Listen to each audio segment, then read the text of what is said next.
go so I can be free. I take the weight on my shoulders. I feel the sky come down on me. And I can't hold it much longer. Gonna let go so I can be free. Yeah, yeah. Oh, yeah. Yeah, yeah. What's up? FT Live and a lot of action. Suddenly everyone's like, hey, we haven't done anything for a few weeks and the holiday's coming up and we still work as a baseball world, but maybe the players don't want to answer us, so let's do things. Anyway, Todd Frazier and Pierzynski, where are you? Undisclosed location, AJ? Yeah, I'm on location right now. I'm headed into winter ball in Puerto Rico here in about an hour. So I'm gonna pull a Ronald Acuna, play in the game and go deep and then run around. I don't think anyone will complain if you play. I think it's okay. I don't think anybody's worried about it. What are you trying to say?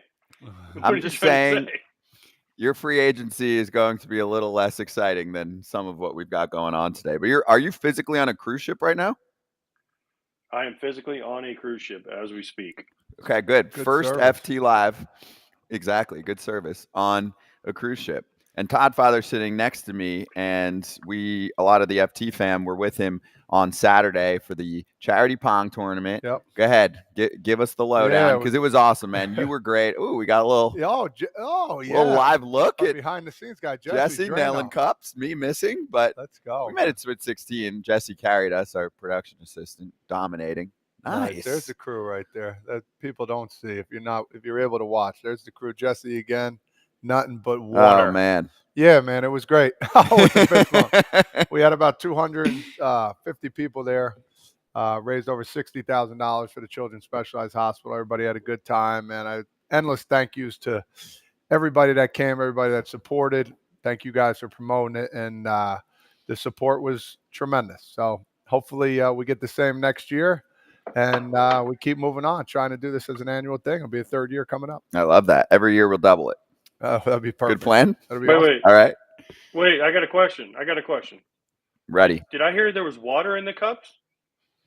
Yes, Correct. There was waters. You want people drinking out of unsanitary cups? Yeah, especially exactly. After 2020. Also, there were some DDs and stuff. The bar was flowing. It was just it was a classier pong. This is not your high school, college pong. It's I'm going to nail cups, and I have a nice cocktail in my right hand. There was a bar. Everything. Don't worry. You would have been happy, AJ. You would have liked it. I don't know. Did you play beer pong back in the day? You would have liked it, AJ. Yeah, the sawmill made out. It was good, man. It was good all the way around. Everybody had a good time. People were drinking. People had pizza, and raised tons of money. So, big ass pizza. Yeah, it's the biggest. Those slices are monstrous.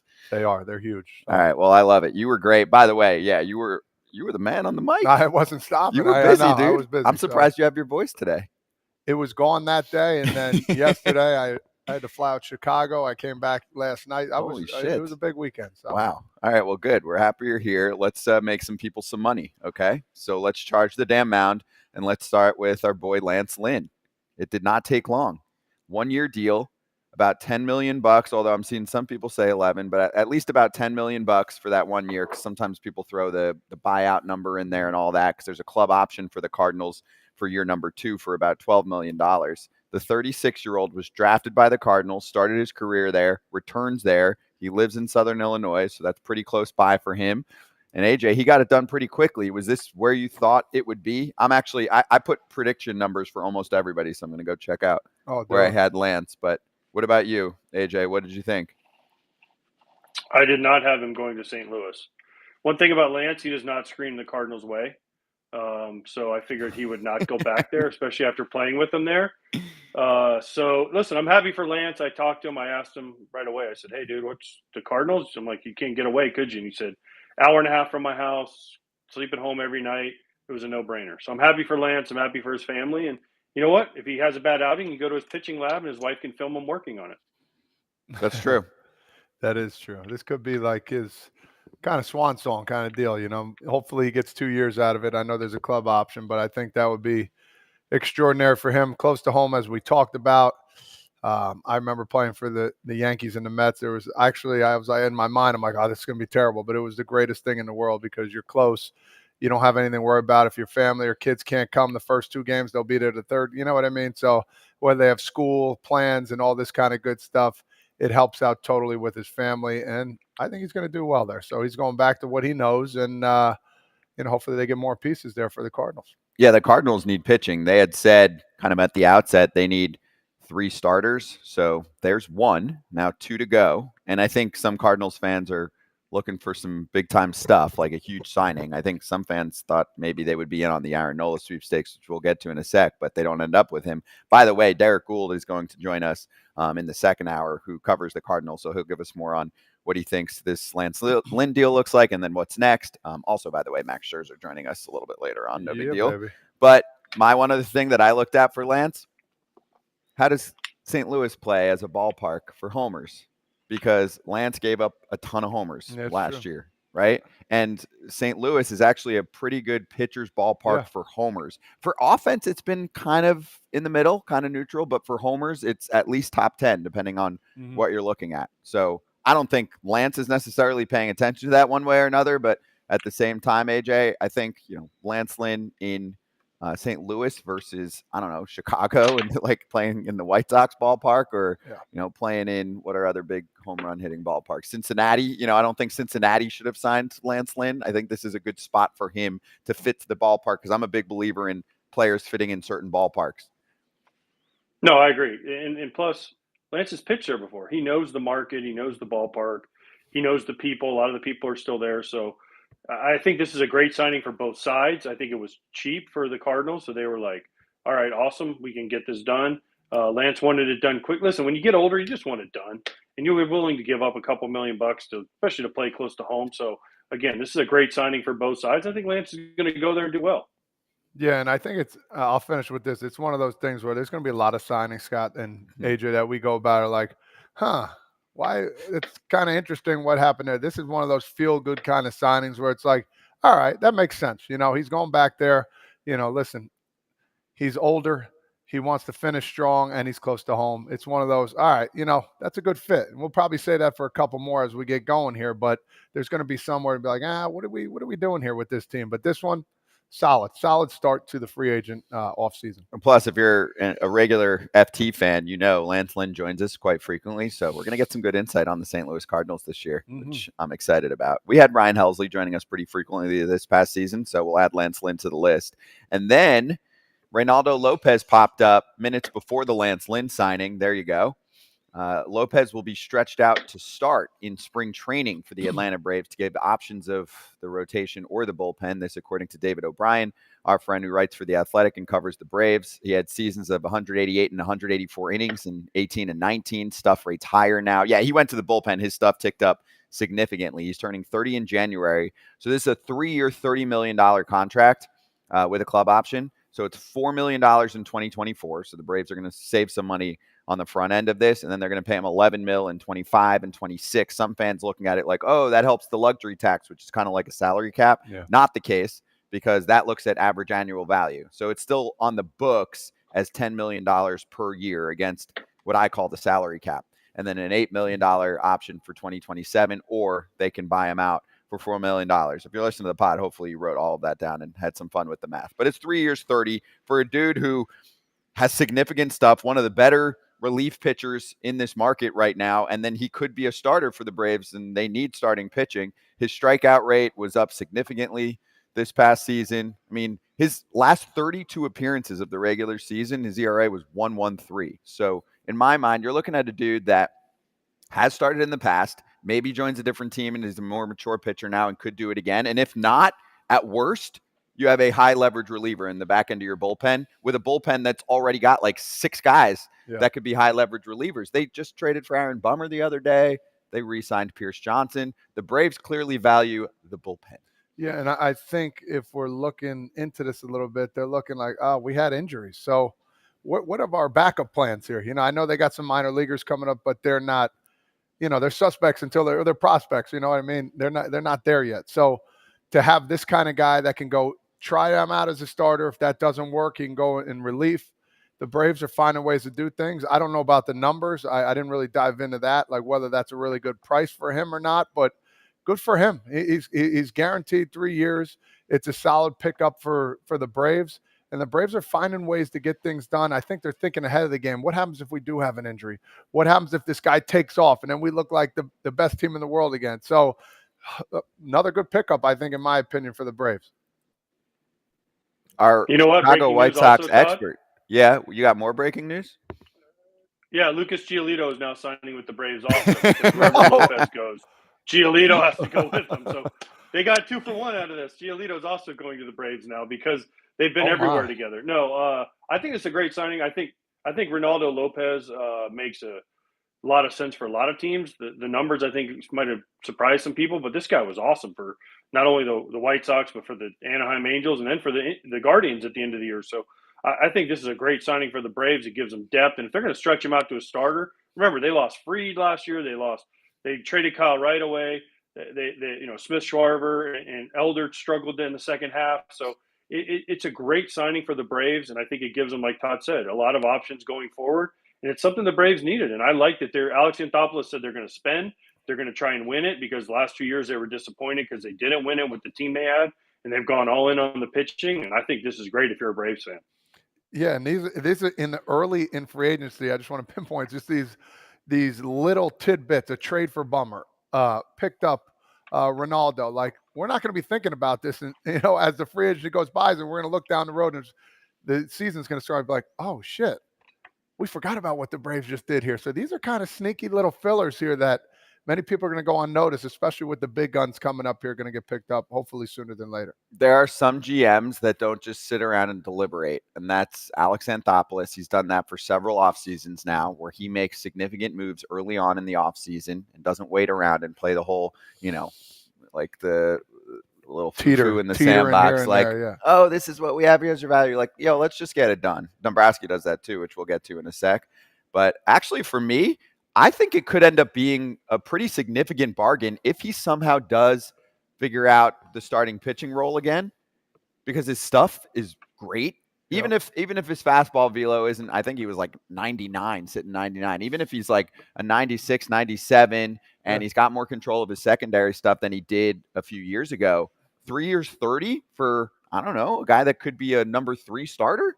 That's a huge bargain in my mind. Huge. So I don't think they're banking on that, but if that does end up being the case, it's a great signing. It's huge. And I think you said about the velo too. Even if he throws 95, if he's got movement, it's still going to play, because nowadays, if you don't have movement on your fastballs, it gets hit. I don't care if it's 105 miles an hour, 110. It's one of those things. You see Aroldis Chapman as a closer. He changed up his mechanics and the way he delivers his pitch because he needed some movement as well. So it's one of those things where this is going to be a great signing for them. Can't wait to see how he does. He should be really happy right now, man, sitting there like, all right, I got a new team. I've been with the 4th team now in a couple of years. It's go time now. It's put up or shut up time. And lastly, Aaron Nola got the bag. I mean, we learned about that one on Sunday, but 7 years, $172 million. There's Kenny Ballgame with the tweet. Also, we later found out no opt-outs, full no trade clause. Mm-hmm. So it's all you. It's all Philly. And Philly keeps guys anyway. So they add yet another dude that's making over $20 million a year. It's about $25 million a year for the next 7 seasons. That takes him through, I believe it's his age 37 season for Nola. So you're going to get pretty up there. And he's given them significant innings year after year. He's been Mr. Consistency for them. Yeah, it's through his age 37 season. And you're thinking maybe with someone like him, this is not just a stuff-only guy, right? He's a control artist to an extent. He's been one of the better guys in terms of walk rate for a long time now. So maybe they hope that, even when he's 37 years old, he'll still be able to mix and match and do his thing. But that makes it 7 players making $20 million a year or more on the Phillies. You guys want to name them? Who's the 7? In addition to Nola, well, you got Nola, that's 1. You want to go back and forth here, AJ, see if we can get them all? I think we could. I mean, I'll take Bryce to start. Okay, there's 2. All right, Trey Turner. That's 3. AJ. Wheeler. 4. Real Muto. 5. Castellanos.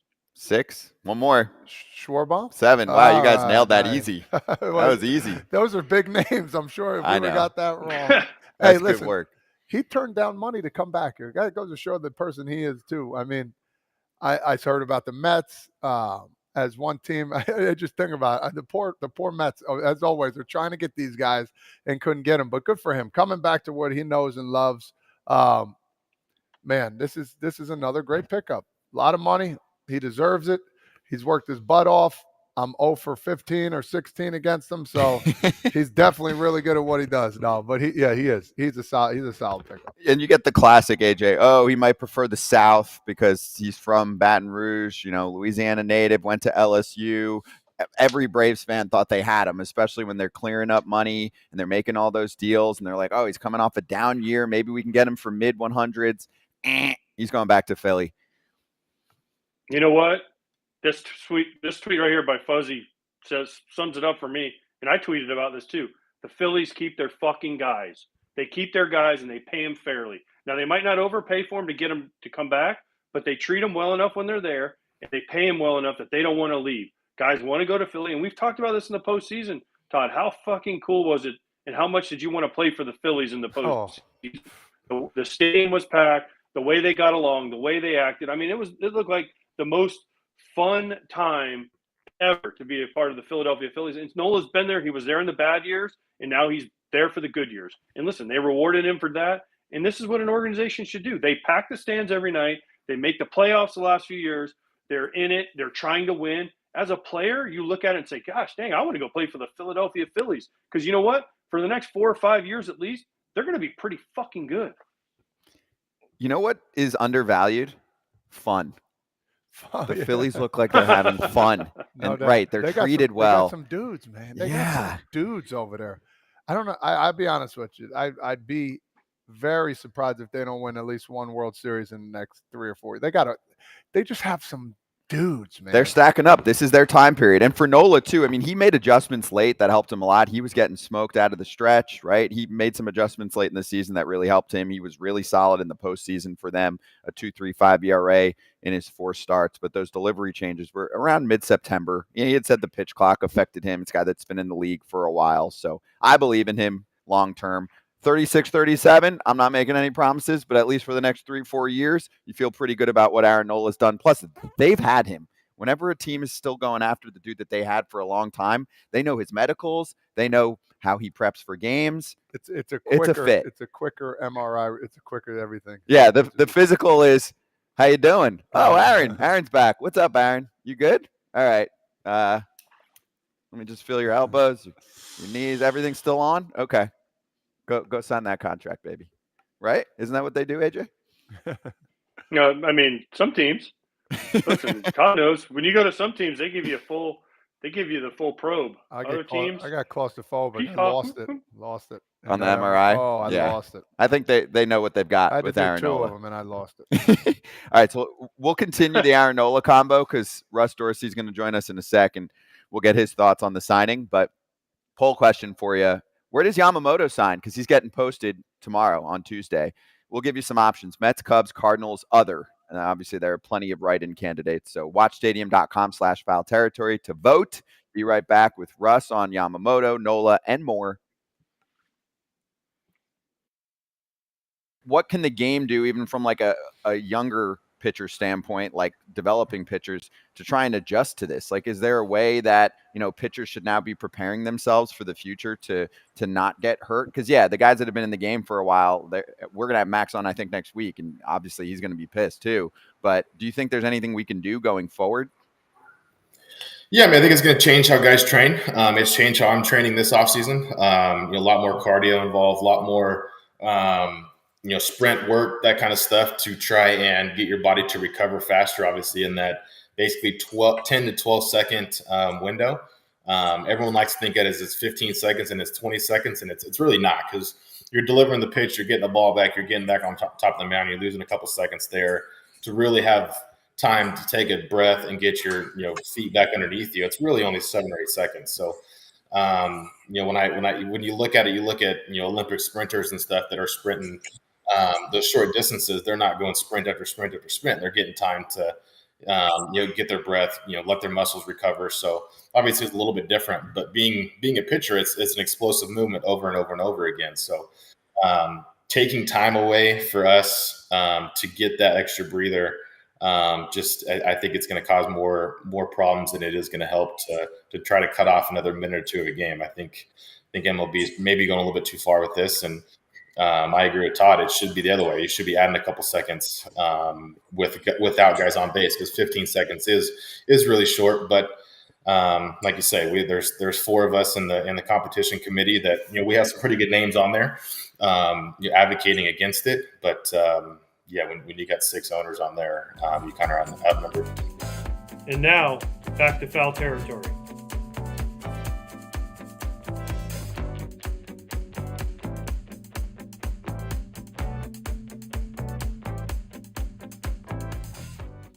Let's run it with Russ back on Stadium. Todd Father and A.J. and myself, Scott Braun. Russ, how you doing? And what did you think of Aaron Nola staying with his fam? Yeah, what's going on, guys? I think for me, looking at Aaron Nola staying in Philly, it always felt like the Aaron Nola and the Phillies were better together than they were apart. And you look at that deal, 7 years, $172 million. You guys were talking about it before the break, how it seems like a fair deal for Aaron Nola, and you keep continuity within your rotation. And I think the thing for me, looking at Aaron Nola over the last couple of years, not only is he one of the best arms in the National League when he's on, but the guy posts every 5th day. You talk about 212 innings in 18, 202 innings in 19. Then we have the shortened season, 21, 180 innings, 22, 205 innings. Last year, 193 innings. When you get to the postseason, he's going to be one of the guys that goes in the first couple of days of a round for you. And so I think this is a great deal for the Phillies. And you talked about players saying, I want to play in Philly. I want to play for the Phillies because I know they're going to be in. I know they're going to go out and try to get the best players available to build a roster that can win the World Series. Let me follow up on Nola and his case, especially now that he's signed. So it's a good sign when you have teams like the Braves and Dodgers also going after him and the Phillies wanting to keep him. Do you ever look at Nola and think about the James Shields situation of this is one of the top workhorses in the league until he's not? Just picking the other side, and he's signed already now. But I know there are some organizations that have said, oh, well, that's a lot of bullets on the used by the arm already, which, we've seen even with someone like Clayton Kershaw. He's not as old as people think, but he pitched when he was a baby in the big leagues. Madison Bumgarner, same case. So just throwing it out there, because I like him too. I think he's going to do well at least for the next 3-4 years. Yeah, again, I don't know what he's going to look like when he's 36 or 37, and it's hard to really pinpoint that. I'm not a doctor, but it certainly is a case, right? There are some pitchers where you're like, oh, he hasn't pitched as much, so his best baseball is ahead of him, which actually is Zach Wheeler. Wheeler got hurt a lot early on in his career and didn't have as many innings on the arm. I think teams look at it that way, right? You talk about paying for future performance and not past performance. And I think that's a responsible way to look at a lot of these deals. But you got to ask yourself, wouldn't the Phillies have thought about that? Especially for a guy that they've had in-house, that they drafted, that they developed.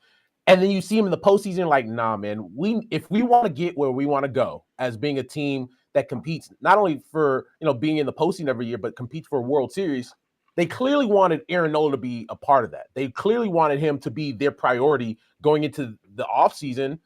And so good for the Phillies for saying, no, man, we're not going to let the guy that we drafted and developed into one of the best arms in baseball walk away from us when we feel like he's a very important part of us getting to that ultimate goal of winning the World Series. Russ, what's the limit for the Phillies here? We just named 7 players making over $20 million a year. What's the limit for this payroll in this organization? Because I said it as a player, I love this, man. If I'm in the Phillies and I'm a guy that's, an Alec Boehm or anybody, they're going to pay their guys. So is there a limit to what the Phillies can do?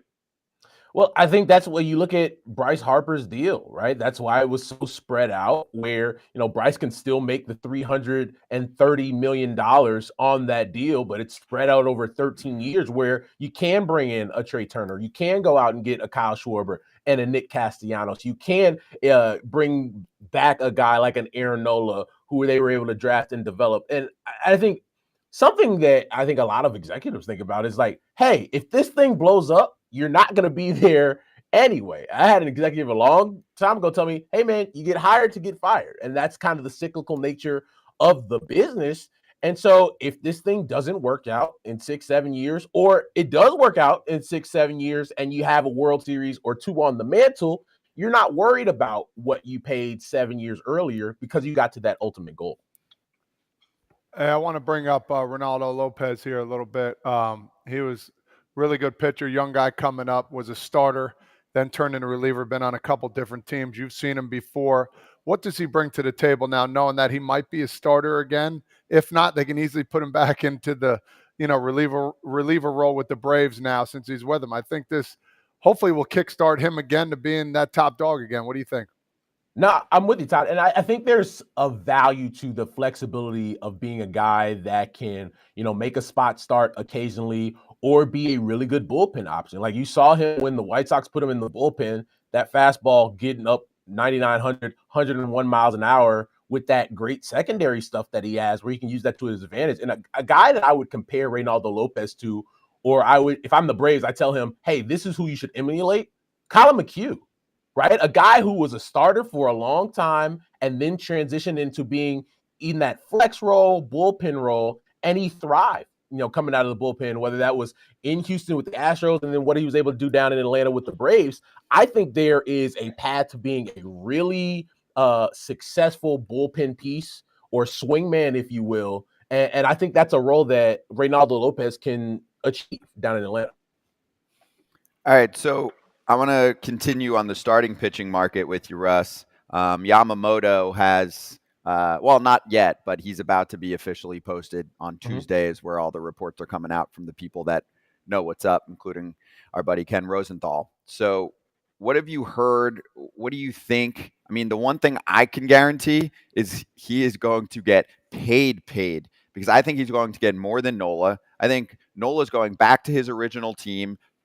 They can make a case. Yeah, he got better offers elsewhere. I was looking, Scott Lauber of the Philly Inquirer said 165 from the Dodgers, 6 years, 162 from the Braves, which in my mind, I'm still taking the money, the 170, whatever that Nola got from the Phillies. Cause we're talking about his 37 season. So I still think 172 in my mind, Yamamoto is getting 200 plus because he's 25 years old and every team needs a starting pitcher. And some of them are not going to get a big name guy. Yeah, I think that's the thing for me, right? The guy's 25 years old. Just from that standpoint alone, you're going to be looking for the bigger dollars if you're him and his representation. If you're a team that missed out on Aaron Nola, you're looking at Yamamoto. If you're a team that, doesn't want to necessarily invest in a guy like a Blake Snell, right, who's 30 years old, just like Aaron Nola was, you're looking at Yamamoto. If you're looking for frontline starting pitching and projecting what this guy is going to be over the next 6, 7, 8 years, you're going after Yamamoto. So I think he's probably going to be the for a team, he's the biggest free agent you can get outside of Shohei Ohtani right now, especially if you're looking for that frontline starter. And I don't, outside of, depending on what teams feel about Shohei Ohtani at this point, coming off of the UCL surgery, right? Aaron Nola, obviously in that conversation, depending on how teams value Blake Snell and his career, even though you have the 2 Cy Youngs under his belt, Yamamoto is probably the guy that you're targeting right now to say, hey, outside of the trade market, how can we get a guy that we can slot into the front of our rotation? Okay, Russ. So I'm going to put you on the spot. Where does he end up? Where's Yamamoto end up? What do you think? What's your prediction? Okay, so obviously, according to reports, the Phillies are still out there, right? The Dodgers desperately need frontline starters in general, but especially a frontline starter, because you don't know what the future holds with Clayton Kershaw and his health, because the fact that a rookie in Bobby Miller was their best starter last year. And depending on what happens with them in the Shohei Ohtani sweepstakes, I would look at the Dodgers and say, okay, this makes perfect sense for Yamamoto, and it makes perfect sense for the Dodgers, where you can say, hey, you're going to be our frontline guy. You're going to be our frontline starter. I don't think that would stop or hinder them from going after Shohei Ohtani if you bring in Yamamoto to be in that rotation, especially because Shohei Ohtani isn't going to be able to start until 2025 anyway. I say the Dodgers, because I think they have the money to say we're not going to be scared off from signing him if we land Shohei. Whereas I think some teams are going to say, well, Shohei's the big get for us, and we're not going to be able to necessarily go after other big time targets after we bring that money in. Hey, real quick, I got to jump in, but you think about the Yankees for a second here. All the good Japanese pitchers that they've had. You know, you think about the one recently, Masahiro Tanaka. I mean, do you think that'll play a part? And I feel like Cashman's going to be one of those guys like, hey, we need this guy. And I feel like he's done that over the years where it's like, dude, there's been some really good progress with the Japanese guys coming over here in New York. I feel you on that, Todd. And I think when you look at what Garrett Cole had to do this past year, where it's like every fifth day, all right, big boy, go out there and give us 8. Right? You shouldn't have to rely on Garrett Cole to have to carry that team each and every time he's out there. Now, he expected that of himself, right? They expect that of him. That's why you give a guy $300 million. But I think you need more than one guy in that rotation that you can depend on each and every time out. And so if you could pair Garrett Cole in the same rotation with Yamamoto, you're in a really good spot. My question for the Yankees would be, what's more valuable to them this offseason, right? Bringing in more position player help to help Aaron Judge in that lineup, or is it saying, hey, we just need 2 or 3 dependable starters in that rotation? All right, so some fans in the chat right now are asking about Dylan Cease, and I'll kind of extend the conversation to make it more of a national combo with Tyler Glasnow and Corbin Burns in my mind. Yeah. In my mind, Cease, Glasnow, and Burns guaranteed to be traded. I would actually say maybe Cease is the lowest chance, but still, I think all 3 go. And that's because we're talking about a couple starters left at the top of the market. And then there's plenty of starting pitching available, but it's Yamamoto, it's Blake Snell. And then the conversation starts to change in terms of number 1 starters that are available. Sonny Gray, I don't think is a 1, a 2, Stroman is a 2 or a 3, but Jordan Montgomery a 2. How I would say, what do you think are the chances that all 3 get dealt and how that looks like, coming up? All right, let's start with Cease, because I was with you guys on deadline day, and obviously his name was in a lot of conversations. And I think we talked about the White Sox didn't feel motivated because you look at the contract, he was still under contract for the next couple of years, and you could move him in the offseason if you felt like the market was there. Well, the market's there for the Chicago White Sox. And if you're Chris Getz, you're looking at their minor league system and saying, hey, we got a lot of work to do outside of Colson Montgomery. How do we really build this thing back up? And in a seller's market, which it is for starting pitching right now, it would behoove the White Sox to really be serious about potentially moving Dylan Cease. Does it mean they will? No, but I think it would be very smart in a market where, we just talked about Yamamoto being 25 years old, being the guy that is going to be on everybody's wish list. If you look at a guy like a Dylan Cease, who's proven he can be a finalist for the Cy Young Award in the American League, also has a couple of years left on his contract before he hits free agency, I think this is the right time for them, right? And I think you have to be honest with yourself as an executive, which Chris Getz, give him credit, since he became the White Sox GM. He's been very honest about where he feels the White Sox are in their competitive window and how he feels about their organization and that roster. So Tyler Glasnow, same thing. He's a guy with a year left before he hits free agency. But if you're one of those teams that you're looking for a frontline starter, when he's healthy, we've seen from Tyler Glasnow, he can be an ace for a staff. I think it's just trusting, is the health going to be there if you're the team that goes out and acquires them? Hey, so I see you're in a new little kind of office area now. I guess you upgraded a little bit. No TVs in the background or anybody messing no around. No noise in the background. Good stuff, man. Good. So my next question to you, you talk about Ohtani. Now people are forgetting too as well. Hector Gomez came out with a tweet earlier talking about how they might try and get Mike Trout too as well. So there's a lot of moving pieces that could happen as you see the tweet going up here. You see what Carabas said, our buddy Jared? So he goes, Shohei Ohtani and Mike Trout on the same team wouldn't even be fair, bro. Guaranteed championship, no question. So my question to you is this a wild dream, or do you think this could somehow go down maybe one way or another? A couple things. So, Todd, I know you've been trying to get your boy out of LA for a while now, right? Like, I know. I already know it. This is definitely a dream, right? And I don't like knocking other reporters reporting. That's not something that I do. I'm just going to say this. It would be very difficult to move that deal. Not saying impossible, because we've seen a lot of things happen. And I think for realistically at this point in Mike's career, Mike Trout is one of the best players to ever lace him up. But it's been a while since Mike has been able to stay healthy. And if you're a team looking to acquire him, you got to ask yourself, all right, are we getting MVP level Mike Trout, right? Do we have to move him to a corner to do that? And are you willing to pay what's left on that deal? I don't have it in front of me, but I think it's a little bit over $200 million left on that deal for Mike. Look, when he's healthy, he's one of the best to ever do it. But he's not 22, 23-year-old Mike Trout anymore. And the reality is he hasn't played over 135 games in a while. So if you're going to be paying that amount of money, you need to see the best version of Mike Trout. All right, so I've got some smashing to do, Russ. I've got two for you.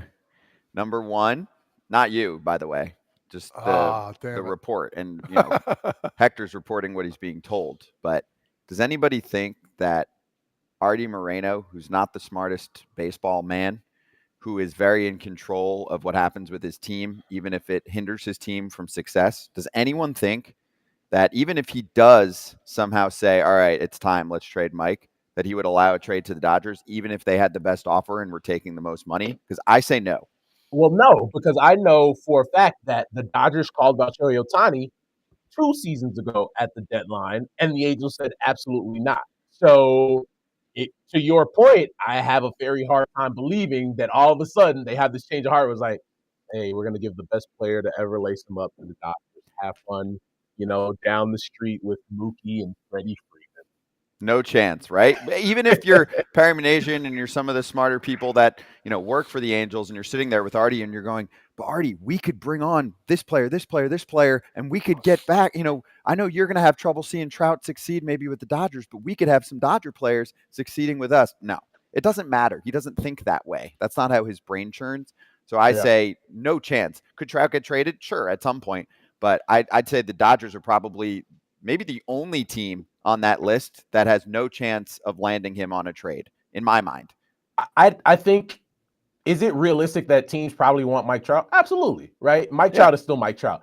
At the same time, I think it's more in Mike's hands than anybody else, right? Like, Mike is going to have to go to the Angels and say, hey, y'all, we tried, and I love everybody in this organization, but it's not going to work. And until that time comes when that real conversation is had, I compare it to the Damian Lillard situation in the NBA. Right? For a long time, Dame was like, nope, Portland. I want to build it in Portland. Until the point came where it's like, all right, I'm good. Let's start looking for another home for me. You're right. So never say never. I do think the financial portion with Trout is a little bit different than other players we've seen move. But we've seen, Giancarlo Stanton moved, right? We've seen Robinson Cano's deal get moved. So it's not impossible. Okay, so for one more layer of the Ohtani story lately, AJ, I'd like to get your thoughts on this too, and then Russ can piggyback off of them. It sounds like the Mariners are out on Ohtani, which, we don't even know how deep we are into the sweepstakes already. But, I read a report the other day from MLB.com's Daniel Kramer, who said industry sources say landing Ohtani doesn't appear to be within the Mariners' realistic agenda this offseason, which to me basically read Mariners aren't paying $50 million a year for a dude where their payroll, I think, is like 140 and it's going to get them close to 200. They continue to fail where they had a chance, because Ohtani works out there in the offseason. He likes it. They had a chance to get someone like this. It's not officially out, but it sounds like they're basically leaking this so that they can say, we're not players for him. We're not going to pay money like that. Your thoughts? The Mariners have a lot of money. They've always had a lot of money, and they've done great with Japanese players in the past. Ichiro, what was his name? Sasaki, the closer, who was awesome for him in 2001 when they won the all-time record number of wins for a team. And Japanese, as we know, is a huge Asian community. Seattle is. So I think this would be a great place for him. I think Ohtani would fit beautifully in the Mariners lineup. They need a left-handed power hitter, as most teams do. But to say they're out already, I mean, listen, they're only trying to win 54% of the games, Scott. And, Ohtani might put them to 55 or 56%, so they are out. That number is never going to grow old. I'm texting to Poto. It's never right going to now. go away. I need to get him on the show, man. You got to, because someone's got to back this up. And he's going to say he can't talk about it. But once Ohtani signs, I want the lowdown. What happened? Why, for a team that kept its payroll so low, and its payroll is way lower than it was several years ago, can they not go after a dude who's going to pay for himself for half of that contract anyway, Russ? Like, why can't you have a $200 million payroll if 25, 30? I mean, I would say my guess, especially in that market, he could pay for more than half the contract himself based on marketing money. And when you think about their payroll structure, right, you give the big deal to Julio Rodriguez, where over time that deal is going to be pretty team friendly. You look at Luis Castillo, who they bring over from Cincinnati, they give him an extension, right? So, but that's a longer term deal as well, opens up some more flexibility for you. Then they have a lot of young starting pitching. Those guys aren't making a ton of money. This would be the perfect time for them to say, all right, we're going to put it all on one dude. This dude, we're going to do it on. And you look at the marketing that he would bring there in Seattle, having such a huge Asian community in Seattle. And I guess the legacy of Ichiro, but kind of, passing the torch, if you will. Maybe that's not how they're thinking, right? And I think the marketing sells itself for a team, but at the same time, you can't twist these teams' arms, right? You're not going to twist an ownership group's arm and say, hey, this guy, because at the end of the day, they're going to look at it and say, that's not where we want to invest our money. Russ, yesterday I was sitting here and I got a text from somebody and it said, Bears are back. Who would have sent me that text right before they completely choked their game away? Hey, man. I'm not going to say it was me, but I'm not going to say it wasn't me. Here's my thing, dog. Up 12, 4 minutes left in the game. And your defense gives up 15 points in like a minute and 30 seconds. We don't get nice things here in this city anymore. Are you guys talking about the pitch clock? Because we're going to have Scherzer on to talk about the pitch clock coming up. Yes. But by the way, Russ, I mean, what was it? They had it 3rd and 3, and they threw a bomb or whatever it was. And all they had to do was get 3 yards, and the game was, oh, man, it was painful. All right, so here's the problem with that, AJ. The receiver slows down. The receiver slows down. If he doesn't slow down, ball gets caught, game over. Anyway, breaking news. Justin Fields played the Mets great. have signed Justin Fields played great, by the way, to a minor league contract with an invite to spring training. Cole Sulser to the Mets. Russ, you're the man. Enjoy the turkey and all the good stuff, and we'll talk to you, I think, next week. All right. Thanks, guys. Cheers, buddy. Be right back on No More Rowdy or Big Woo in Milwaukee.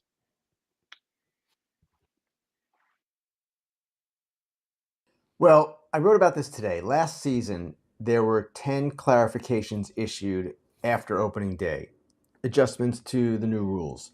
Most involved the pitch clock, if I'm not mistaken, but not all of them. There were some different things that had to be addressed. And the players feel, and when I say the players, I mean in general, that their concerns were not addressed until later, until those clarifications were issued. And what they're saying now is, why not just address these concerns now so we don't have to issue clarifications once the season starts? Wouldn't that make sense? And I agree with them. So their concerns are being heard. In fact, one of the proposals in there was suggested by Whit Merrifield.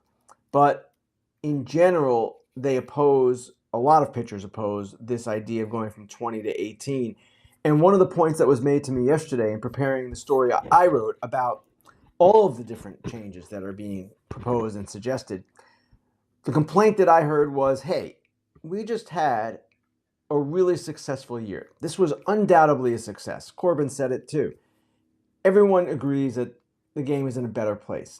Why can't we assemble more data, compile more data, and get to the point where we really know the impact of the clock on pitcher health and maybe have a better idea of how to go forward, rather than take yet another step to reduce the clock, increase the stress on pitchers with runners on base? In my opinion, that's a fair concern. And it has only been 1 year. There's only 1 year of data on this. And let's face it, pitcher injuries are complicated things. You can't blame them solely on the clock. Velocity is the biggest driver of pitcher injuries. Breaking balls are being thrown harder than ever. Fastballs, of course. That's what's going on. But at the same time, why increase the risk? Because it was described to me yesterday, Why take a 1% chance that injuries are going to increase for 5 minutes per game? Is that worth the 1% chance of injury? Maybe MLB would say yes. I would suggest that with injuries such a concern across the sport, the answer is no. And now, back to Foul Territory.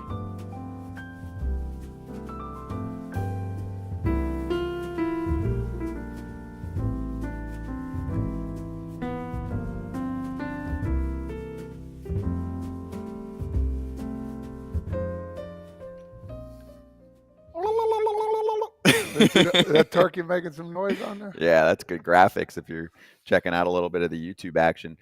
Braun, Pierzynski, and Todd Father. Let's do a little hot corner action on some Friday news that went down after our show finished up, but we anticipated at least one of the moves. The other one we didn't anticipate right away, but then when we saw that the Brewers picked up Yankee legend Jake Bauers, we figured that he might be replacing Rowdy Tellez. So Rowdy was non-tendered, meaning he's a free agent, and Brandon Woodruff was non-tendered. From what I read, it sounded like they were trying to find a trade destination, but it's a little complicated because the timetable for him, according to some, is 6 to 18 months.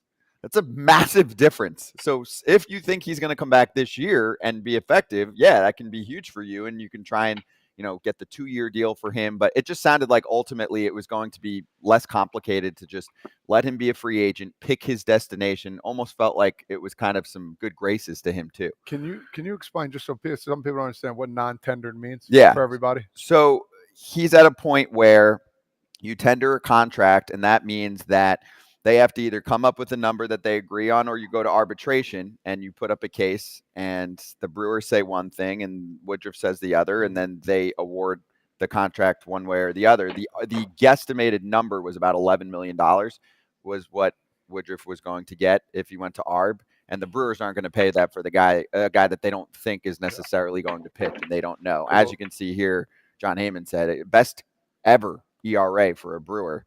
3.10 ERA, minimum of 500 innings. So, but he said only here because he may miss most or all of the 24 season after the shoulder surgery. Expected to make a complete recovery. Many teams will inquire about a 2-year deal. So I think this is actually great, AJ, for Woody, for Big Woo, because now he gets to pick his destination. His agent gets to negotiate with multiple teams. And I would say in a situation like this, you probably even want to think about the medical staff. Some teams are really good at injury recovery with their starters, and some teams are not. This screams Dodgers. This screams Tampa Bay Rays, right? These are the teams that do this in the past. Sign a 2-year deal, give them $3 million in the first year, and then backload it heavy on the second year. And those are teams that also have success of bringing guys back. So this is not the worst thing in the world for Brandon Woodruff. It sucks, obviously, that it's hurt. He's hurt, and he got non-tendered from a team he came up with.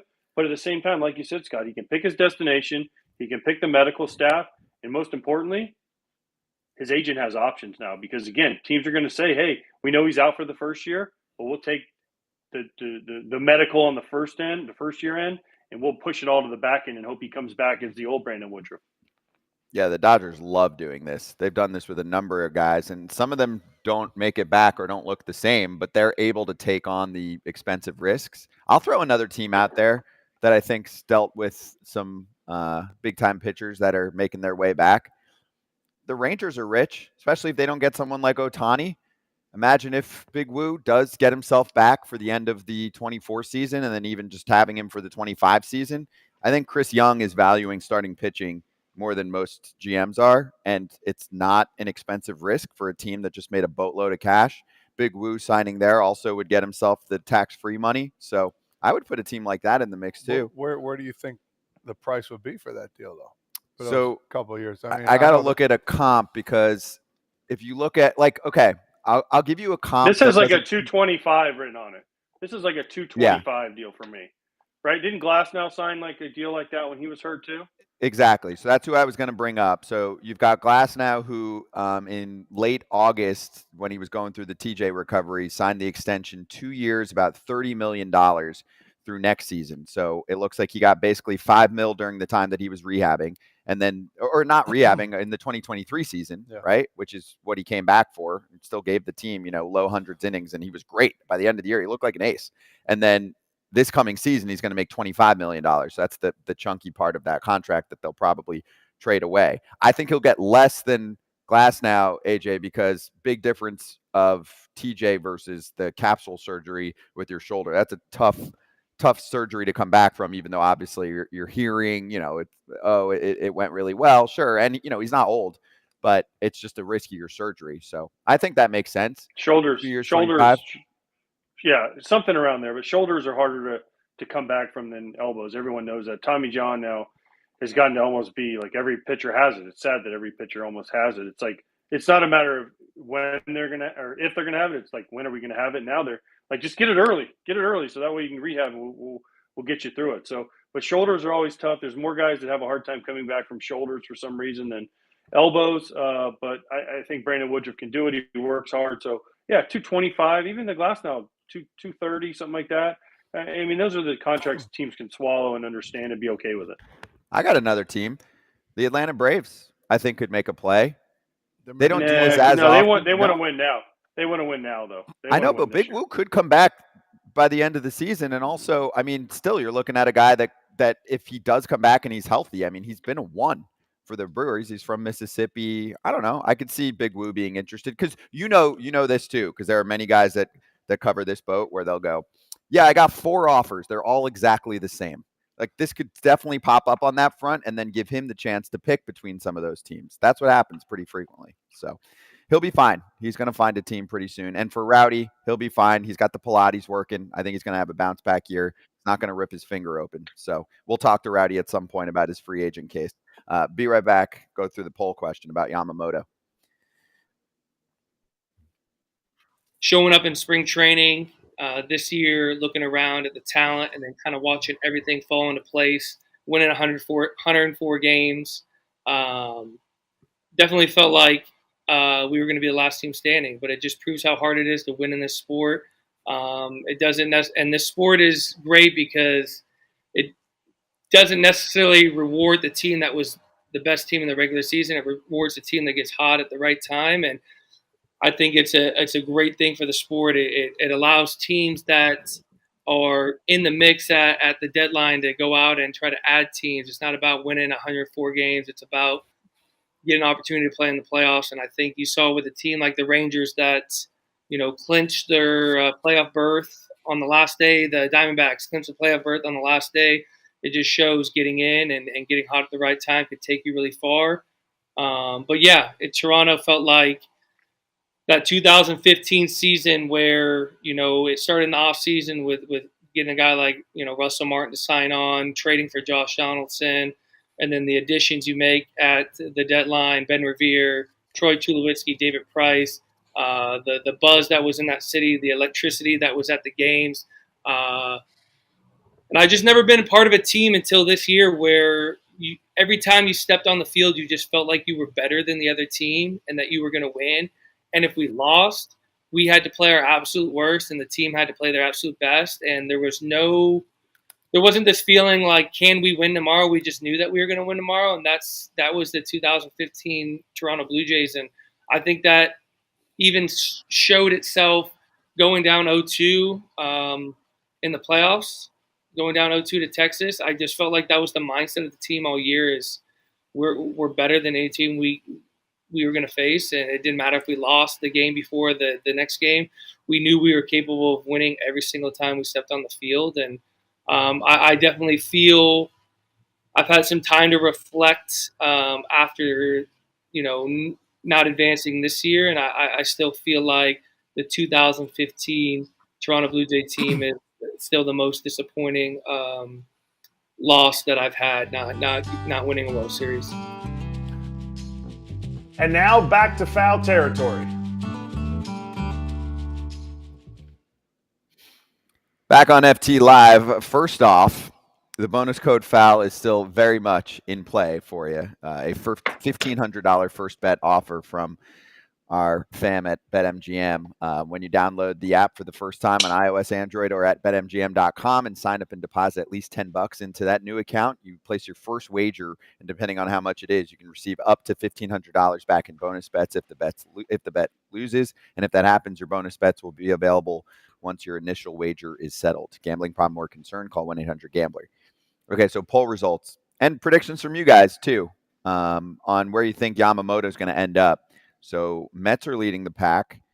Actually, no, other. It's back and forth between other and Mets. I actually voted Mets. I think that New York's going to spend in the offseason, and I think they had success with Senga, and this is the guy they're going to go after. I don't think Ohtani's going to sign there, so I think they're going to try to make a splash and going to look at a dude who's in his mid-20s and be like, sure.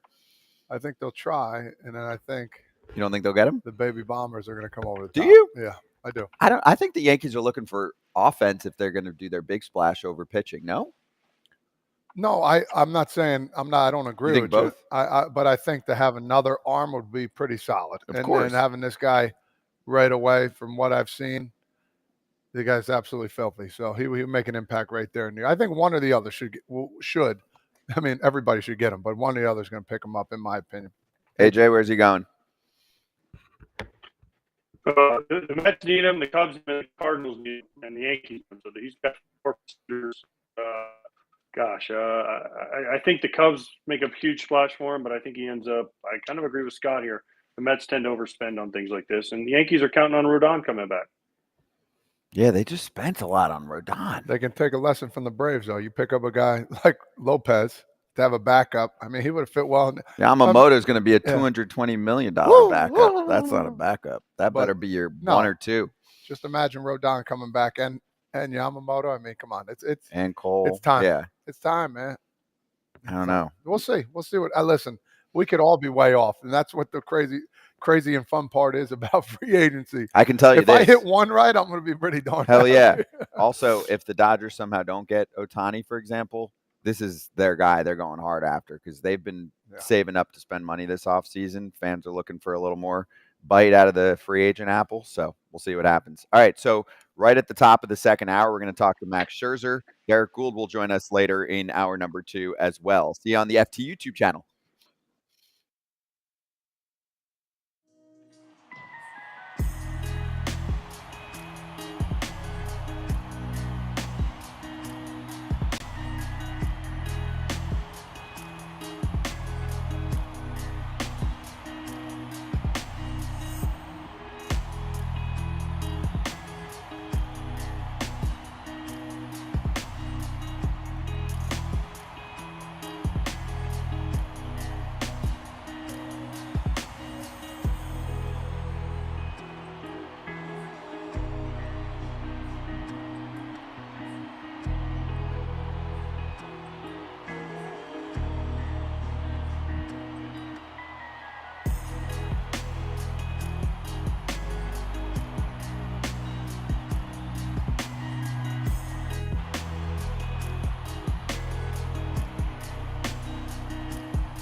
So I can be free. I take the weight on my shoulders.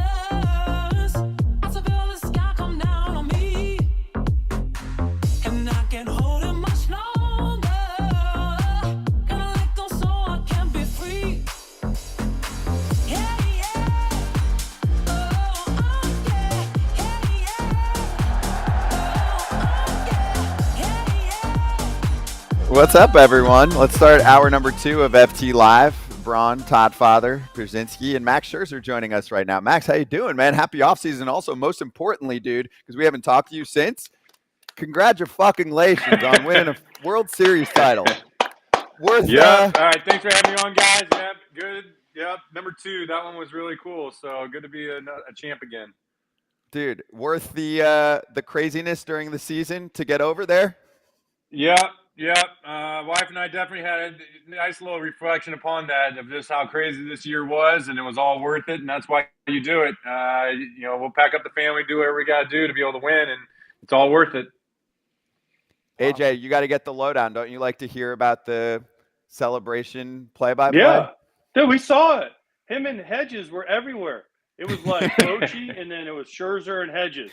Every time they'd show a camera, it was Hedges and Scherzer like this on each other, dumping champagne. It was incredible. Yeah, Hedgie's a good one. We quickly found out we're some brothers from another mother pretty quick, and so we speak the same language. So yeah, during the celebrations, he got after it. And anytime somebody gets after during a celebration, I'll be right there with you. So yeah, we had a good time with it the whole time. I love that. And how was Chris Young when you hopped over there? Did you have, conversations with him? I feel like, I don't know if you knew him in the past, but he's obviously a pretty smart dude, and he values starting pitching, which is a pretty big deal. They won a World Series, I think, quicker than most people think they were going to when they were down and rebuilding. Yeah, I had worked with Chris. When he worked for MLB, I've been on some committees with him and gone over some issues before, so I kind of know him before. But that was a way different feel of actually having your GM be a former player. So when you do have conversations with the GM, it was just love Mike Rizzo, love all the GMs I've ever played for, but when it's a former player, there's just a different feel to it and what he brings to the table, and really liked it, really enjoyed it. And so, for me, that was a really cool experience of having him, be the GM. Were you guys on like the executive committee together? You and Chris? He went to Princeton. You went to that academic powerhouse, Missouri. So I figured you guys were probably on the same committees. And also, are you excited about the new pitch clock? You're going to have 2 less seconds every time. All right, let's get to one thing first. First off, he went to Princeton. I went to Mizzou. He's smart. I'm somewhat smart. But Mizzou's smart enough to still beat Florida there, with the last second field goal. I don't know if you saw that. Yeah, and our kicker. Do you see the kicker? He was chomping at you too. So I saw that live too. I saw it. You have to be smart. You have to be clever to be able to know to do that within the moment. So yeah, that's a Mizzou education for you. But no, yeah, he was on the committees, on the rules committee, and we different rules that this is like 5 years ago, of going through that and hearing what each side had to want to bring. So none of those rules really got implemented from any of those conversations that we had back then. Imagine that. But yeah, no, obviously, he's got a bright mind. When I worked with him just on when he worked for MLB, but with the baseball side, he does a great job of taking in the analytics where they need, but it's really old school. We're going to keep it real. Use your eyes, use your feel, use the human element to this. We lead with that, not the computers. Now, let me ask you this: is it still the same way? So, say Major League comes up with a rule, don't you have to wait a year, and then if you guys say no, then after that year they get to decide on it anymore? Is that over with? Yeah, it's over with. It's 45 days. So when you come out, you see with this new CBA that it's this committee, the competition committee, completely rigged for the owners, where they have 6 seats, 6 votes. The players only have 4 votes, and there's 1 umpire vote. So if the owners want something, they can implement it at will within 45 days. Okay, so before we dive into, say, the pitch clock specifically, how should it be done? Because, of course, we're looking at this in the optics, and Whit Merrifield comes on the show a lot, and he's on that rules committee, and he's like, sometimes they test things out, and they don't even tell us they're testing them out. I find out on your show or in an article. So is it just kind of like customary, here, we'll have some players on so they can be part of the conversation, but they can't actually make any decisions, even though they're the dudes on the field? Yeah, disappointed by that. You would think it would be equal amount of owners and equal amount of players, and then kind of the deciding vote should be the umpire. That would make sense to me, but that's not how it got negotiated. Yep. Okay, so that's what I'm saying. I've never heard of such a thing. Not to keep harping on it. That's absolutely ridiculous. How is that even fair? Like, how does that even happen? Like, is that partly players to blame? Is that partly the MLB association? Like, what happened there?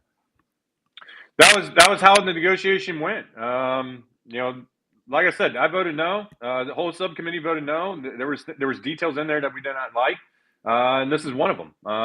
And so, we're seeing the consequences of that. Yeah. Okay, so then let's jump to the pitch clock here. Sure. We see the news about the seconds ticking down. Your thoughts on how that's going to play out and really where the sweet spot is for the pitch clock? I guess when we first when the pitch clock's coming into existence, you look at what the scope was. Like, try to clean up the dead time within the game. And as players, we agree with that. You look at this, we cleaned up a lot of dead time, but there's still problems with the clock. Maybe there's a way to talk about where we need to clean up, where this can be. But at the end of the day, I'll never sit here and say that we need a clock. We just need rules. 90% of what the clock has accomplished is just making the hitter stay in the box. So the fact that the hitter stays in the box a lot better now, that's 90% of what's happened here. There's some components where the pitchers, some relievers or just pitchers in general, some guys were slow, but I just don't feel like that was a huge component of where the pace was. I feel like 90% of this problem was on the hitters and their ability to call timeout whenever. Only having one timeout had a huge impact, I thought, on the clock. So when you start talking about we need to shave more time off the clock, especially when runners on base, I don't get what the scope of that is. Why are we even talking about this? Because actually, since getting to get traded to Texas, I actually got to talk to and finally meet Keith Meister. And I was very happy when I got over there. I was like, I'm finally glad I meet you. Glad I don't know you whatsoever, but it's finally nice to meet you. He's one of the most renowned surgeons in a game, does all the Tommy Johns and whatnot. And when you actually talk to, Keith and having conversations with about him, and that he saw, that the elbow injuries this year, that they're just way more severe. If you look at all the data that came across the game, that the pitcher injuries, arm injuries out of the pitchers, they're on the high end, but you've seen high end numbers, but the severity of the injuries are much more problematic from Keith, from the doctors. He talks to Neil Elitrosh, another renowned surgeon within the game, and both of them are saying the same thing, that they saw an uptick in severity. So it makes you start scratching your head. What's unique to 2023 here? And when you make the game go faster, part of the thing is, as a pitcher, your form I lived it. Like, your form just gets fatigued faster. And so for starting pitchers, they're trying to pitch, 100 pitches, like, you're going through that fatigue and you're overgripping the baseball to try to combat that fatigue.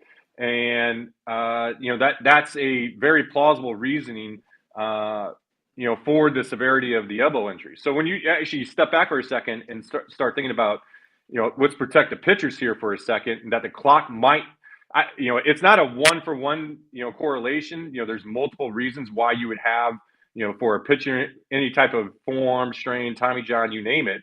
There's multiple factors in this, but why would we ever have the clock be a factor?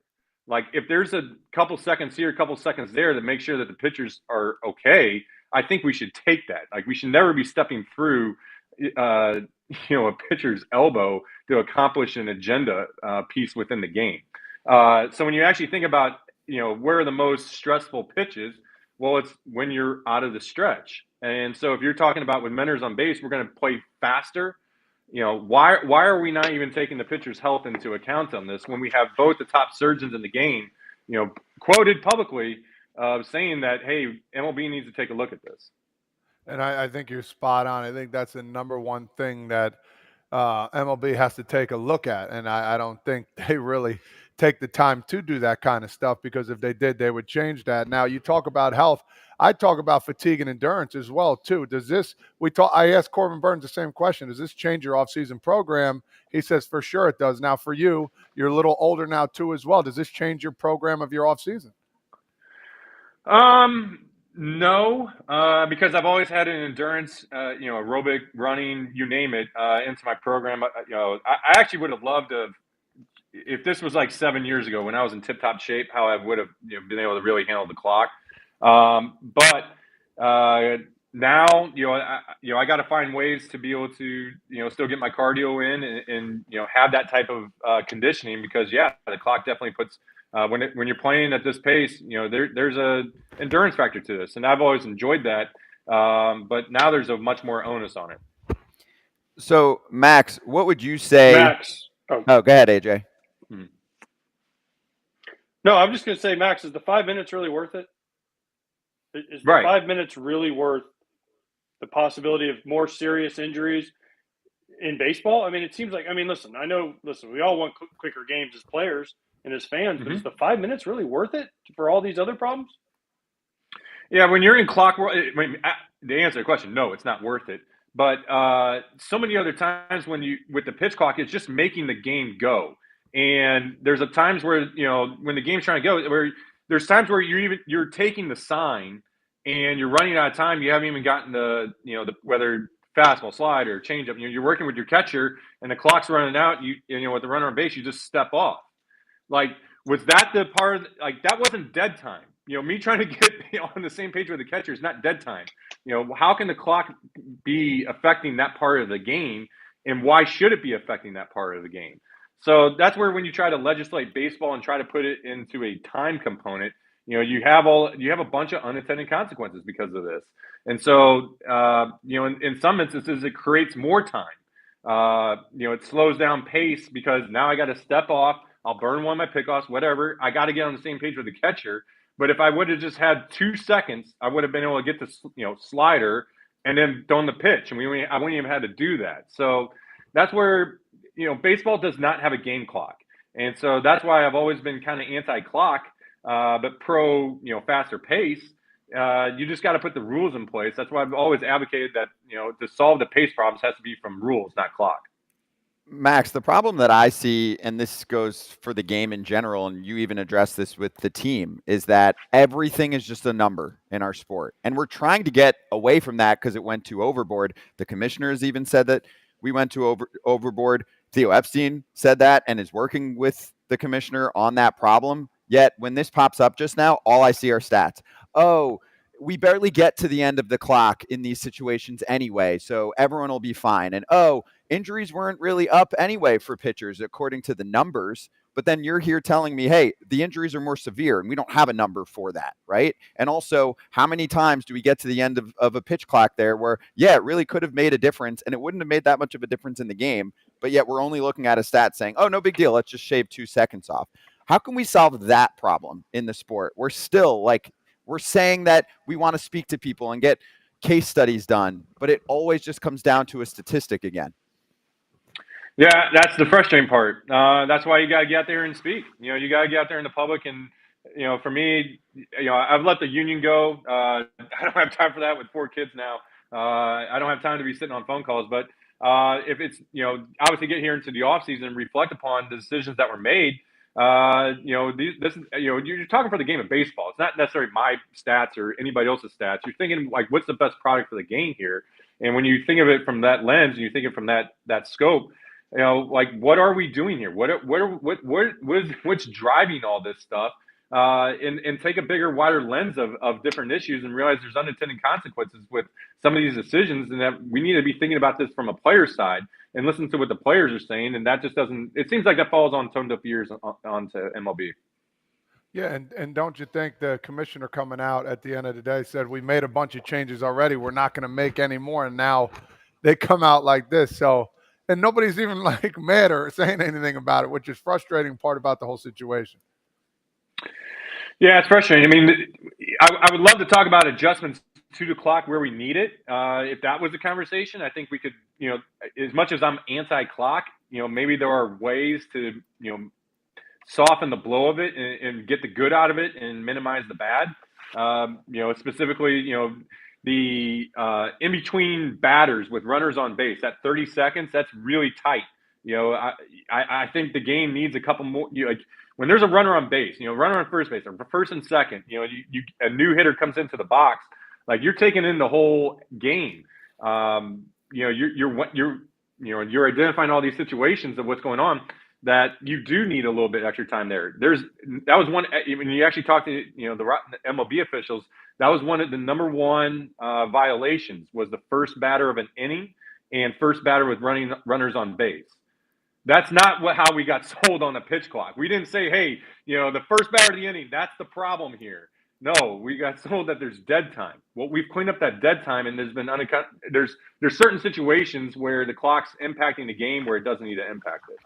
So if we could scrap it down and you could draw it up now that we got to see a year of the pitch clock for the first time, and including what you just said, what would you put out there that you think would be kind of the happy medium that would please players, pitchers, fans, ownership, etc., that would make sure that we still keep health in mind and we still keep the pace going and we don't have, the Pedro Baez is like the example that everyone always used, right? Like the human rain delay.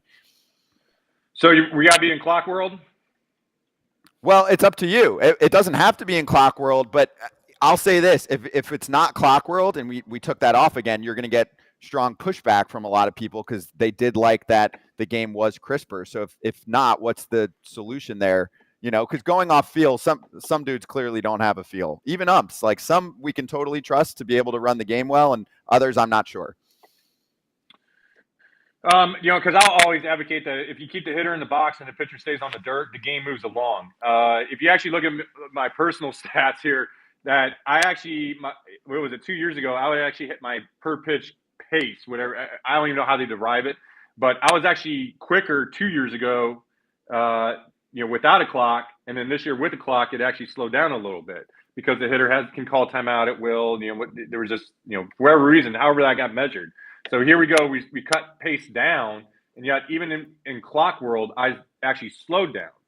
So, love to hear how that. Like, how do you explain that? Like, if you don't have clock and the hitter's in the box and the pitcher's on the mound, the game goes. Now, if we have to have a clock, adjustments that need to be made. One, I would say that, obviously the first one I said, more time in between batters with runners on base. Second adjustment I would make is that you at least get one free violation per team. That if we're all playing at pace and one guy makes one mistake, like that should not impact his at bat. Like if there's one, like just give us one freebie, like give us one warning and then start implementing it. And then from there, that it's not balls and strikes. You either have the option to take a ball or strike, or you could lose a mound visit. So, take your pick of whichever one you want to lose.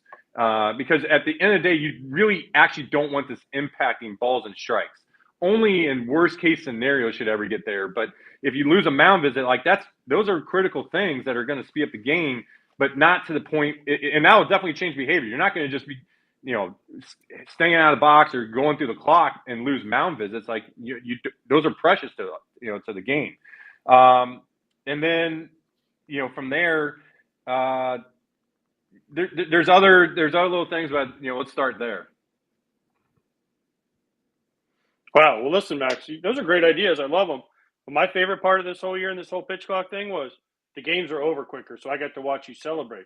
Because otherwise, I would have never gotten to watch you guys celebrate because they were like the games were getting over at like 1 a.m, and I'm like, I can't make it through these games. So listen. I understand what you're saying. Overall, as a fan experience, and for me, broadcasting games, they were over quicker. And I'm on the player side at all times. Listen, I don't want injuries. I don't want guys complaining. I want the players to be healthy because I want the best players out there.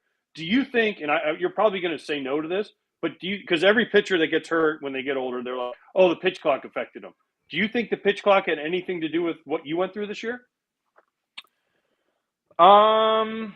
It's hard to say. Hard to say absolutely no. Hard to say absolutely yes. I don't even want to say yes. I don't even want to give it credit because I want to say myself that I'm in condition that I tried to minimize the risk as much as possible. So I don't want to speak. I don't necessarily want to say my injury was because of that for the exact reasons you just said. But to piggyback on what you're saying, I'm 100% that the game should be 2 hours 45 minutes. Like, let's play the game. Hitter get in the box, pitcher pitch. Like, I'm 100% for that. We definitely had a pace problem. The game's getting over quicker is great. I'm 100% on board with that. It's how do we get there? What do we need to do to, what rules need to be in place to make that happen? So that's the argument that's how I see it. I just see it differently from most.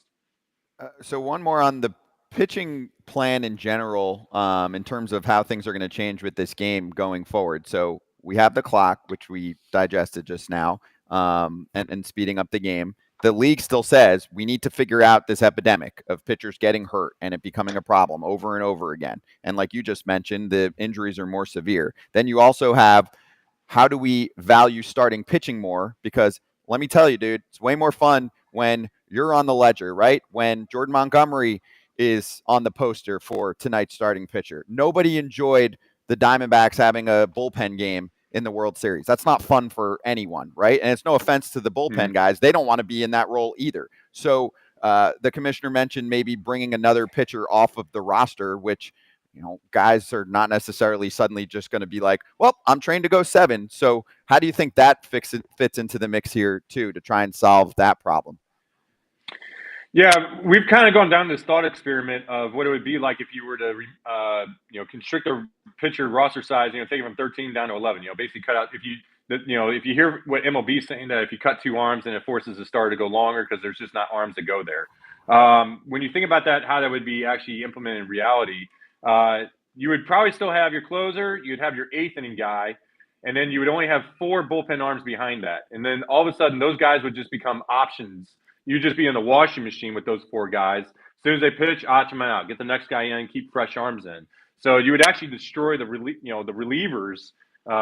You're either the 8th inning guy, the closer. That's the only stable job. Outside of that, you got to have options. And so I don't think that necessarily would create starters to go longer. You're just going to break more relievers. And yeah, you might get starters to pitch a little bit longer, but that's not going to be the winning solution. You still could see starters coming out after 5th, and you just blow through your whole bullpen after the game, option guys out, next wave in, because that's already kind of what's going on in today's game. For me, I've always been a fan of tying the DH and the starting pitcher together and make that a double hook to help promote that the starter stays in the game longer. But for me, I've never looked at it as a true double hook. That I think the starting pitcher should earn a full-time DH. So if I go out there and I throw 95 pitches, I earn. I made a real start. If I go 6 innings, I feel like I made a real start. And likewise, if I give up 4 runs, I made a real start. I went out there and competed. You guys beat me. I made a real start. So that's how I look at it. If you can make a qualifying start, you make a qualifying start. You throw 95 pitches, you throw 6 innings, or you give up 4 runs. That's a qualified start. Then you get the DH for the full game. If you're unqualified, DH has to either end the game or he's out of the game.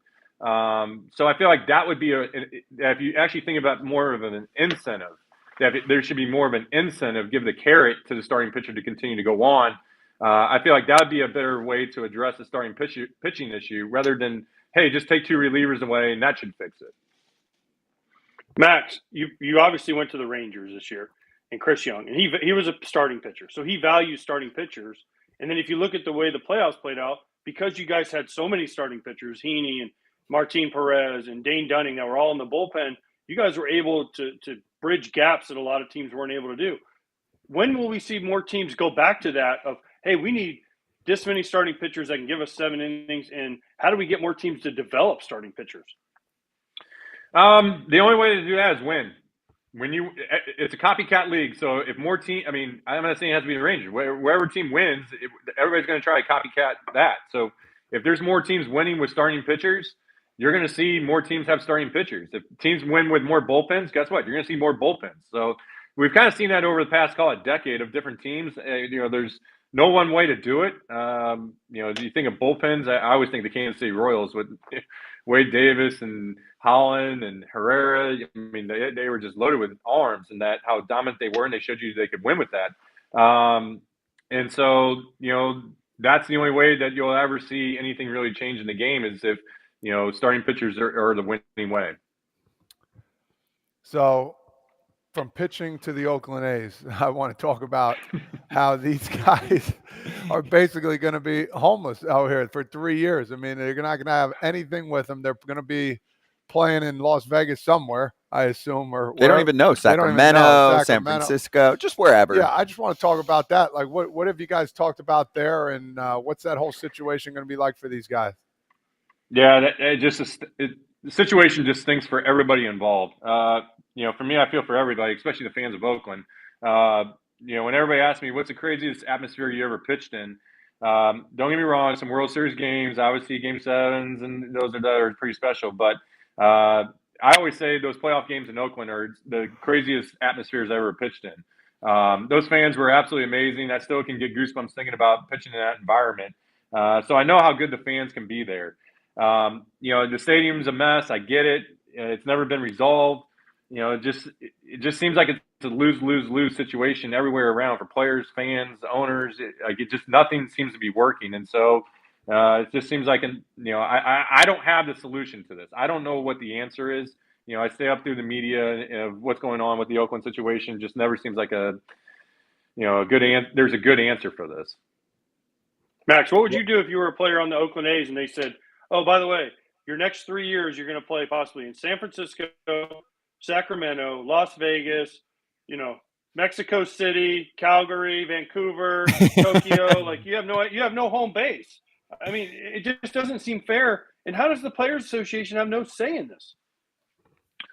Yeah, I don't know. I mean, the Players Association is never going to have say in where the ownership is going to be able to keep a team. So what are we going to do? Be able to force a team to stay in Oakland or force a team to move out of Oakland? I don't think the players are ever going to have the right for that,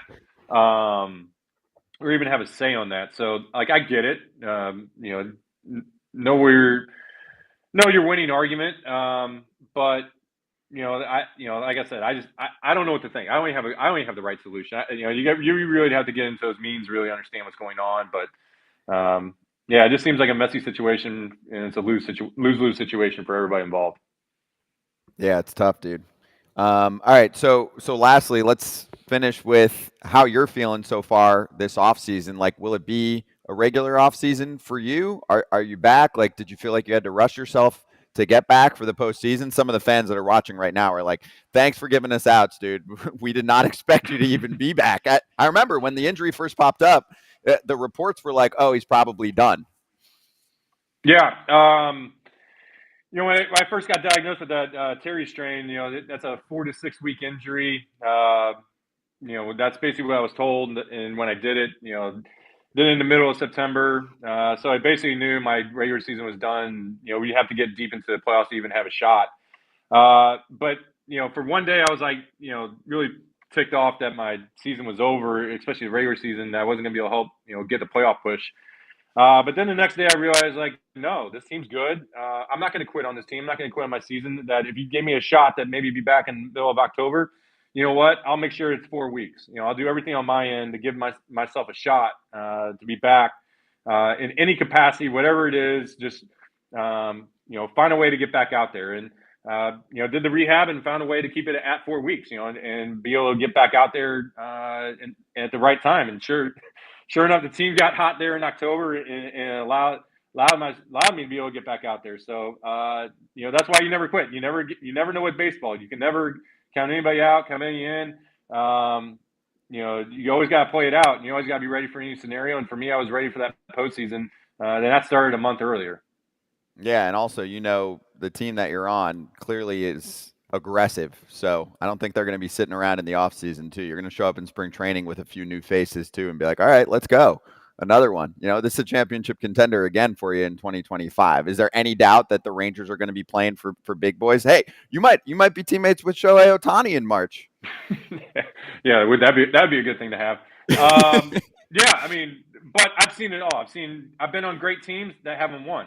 I've been on great teams that have won. So I've kind of, you never know what you're going to get in the season. That's why you always got to watch the season. You can't predict it. You can't predict this game with a computer. It can point you in the right direction, but you never know how this is going to go, because I guarantee you, no one here was last year going to say the Arizona Diamondbacks were going to be in the World Series. I don't think there was anybody.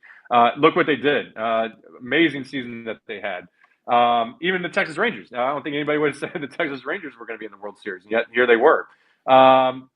So that's where you got to just go into the season, see how it unfolds. But given that, seeing how the Rangers played, being in that clubhouse, if any team coming back, man, you got to love your chances as much as anything. I respect the league so much and how hard it is to win at this level.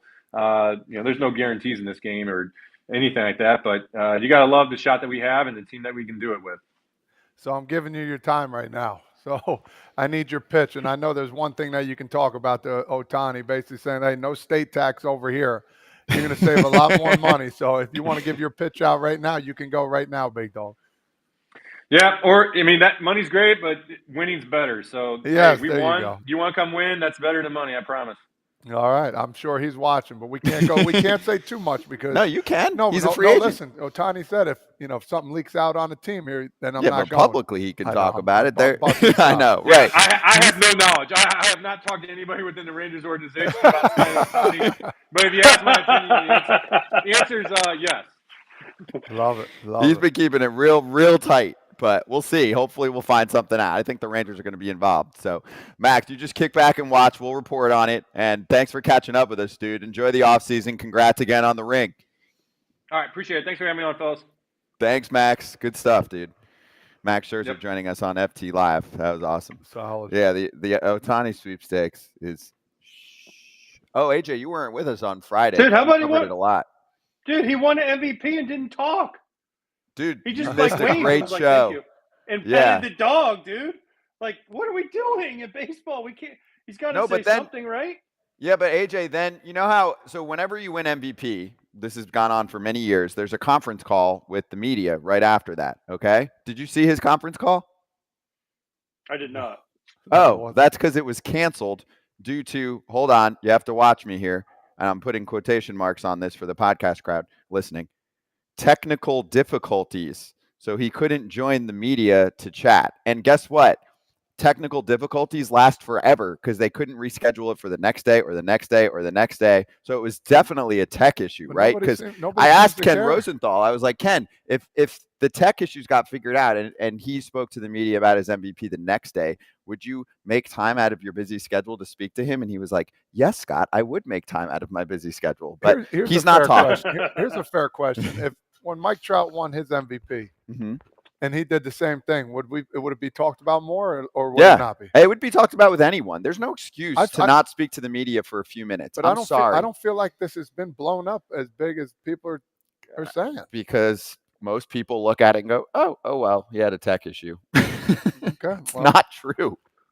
Yeah, it's been top secret, dude. And AJ, that's why everyone's worried. They're like, I didn't speak to Shohei because apparently his camp's going to hold it against you if you report anything publicly, which to me means, everybody's just, you're going to have like a dude with the Giants go, shh, hey, reporter, the Dodgers just had a great dinner with him. You should Oh. report that. Dude, that's stupid to me. Like, who cares? Let people do their job, man. If they find out stuff, let them do their job. Like, I'm sorry, but that just seems crazy to me that you can't report anything. Like, what happens if someone sees them somewhere randomly and they take a picture and they're just a fan and they're like, oh, I saw Shohei in San Francisco having dinner. Oh, he's not going to sign there now because of random fan. Like, are you fucking kidding me? He should be wanting people to talking about where he's going. Teams should want them to know. The MLB should want people to be like, damn, where the hell's Shohei at today? Like, where in the world is Carmen Sandiego? What city is Shohei in being recruited? Because that just fuels the talk about Major League Baseball. It would kind of help our sport with buzz and cover it just like anyone else would. Hey, let's bring in our friend from the St. Louis Post-Dispatch, Derrick Goold, joining us right now. And before we get to the Cardinals, Derrick, I'll ask you the question too. After that mishap, the technical difficulties in this 2023 world where we can't get someone on a line, I could put someone in space, but we can't get Otani for a few minutes. By the way, I'm on a fucking cruise ship. I'm literally on a cruise ship right now, and I'm doing just fine. Yeah, and you're doing the show. So, Wait Derrick, for if the they had waves to rock rescheduled that MVP conversation for the next day, would you have made time out of your off-season schedule to join that conference call for a few minutes? Because let's be real, there were no technical difficulties.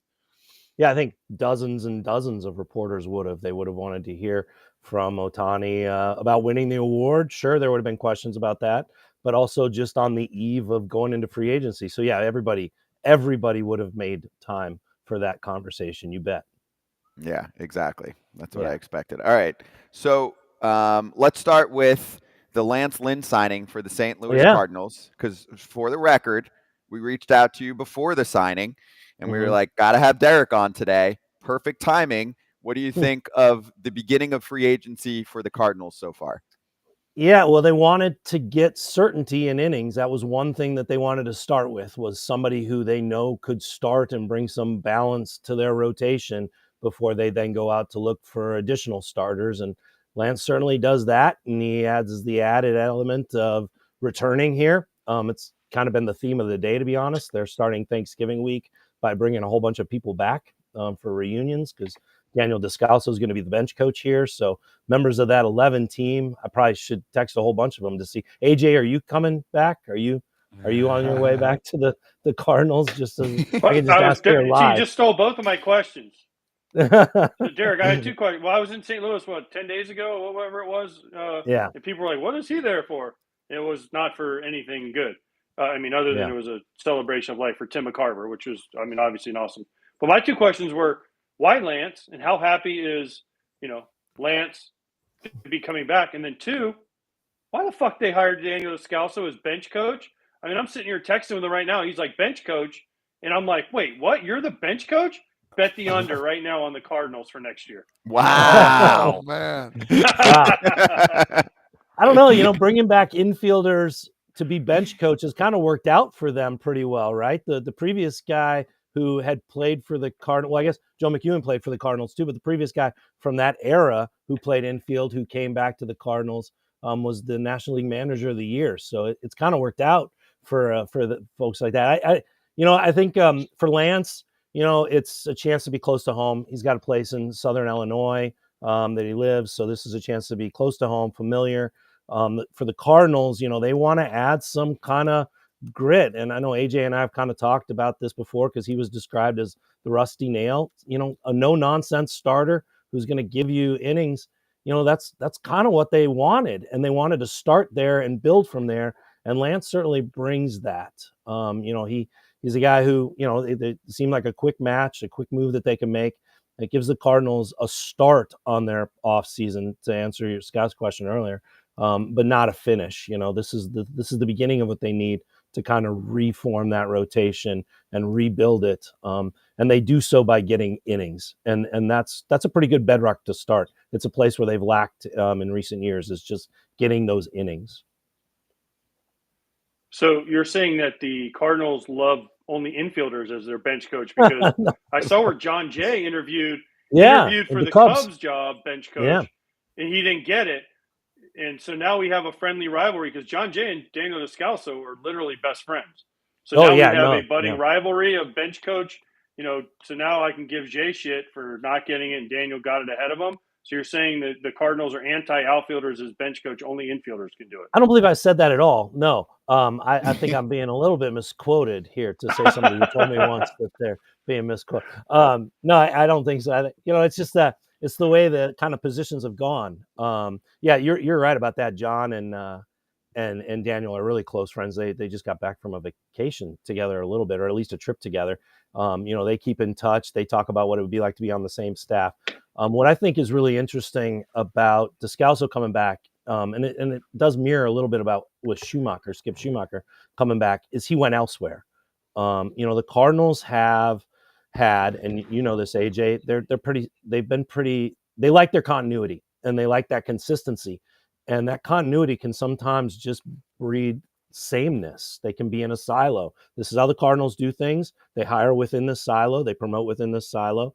Descalso has that Cardinal background just in the same way Lance Lynn does, just in the way Schumacher does.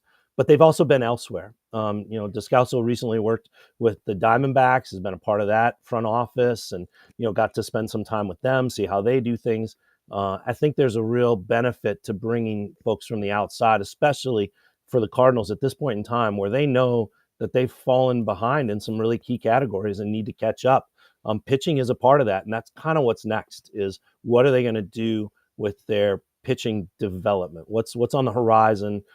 Actually, what's on the immediate horizon for what they want to do? They talked to Chaim Bloom, for example, among some other executives, about being involved as an advisor at some point or in some capacity, just to look over it and give them an outside viewpoint of where they could tighten things up and get back to the edge that they had for a long time.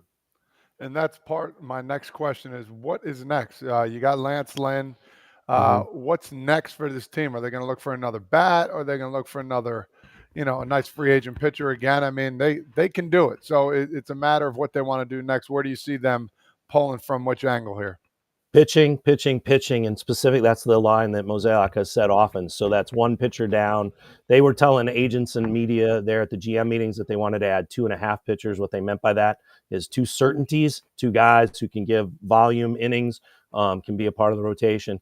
And then the half could be a guy who has a split role, a swingman, or somebody who's looking to bounce back, a 1-year, 2-year deal, who's trying to come back and kind of rebuild value, either coming back from injury or coming back from inconsistent performance. Somebody with high upside who they can take that kind of reach on because they know they're getting the innings from the 2 previous guys that they added. They have, for the most part, really focused on starting pitching, and that continues with the idea that they'll add some relievers later on.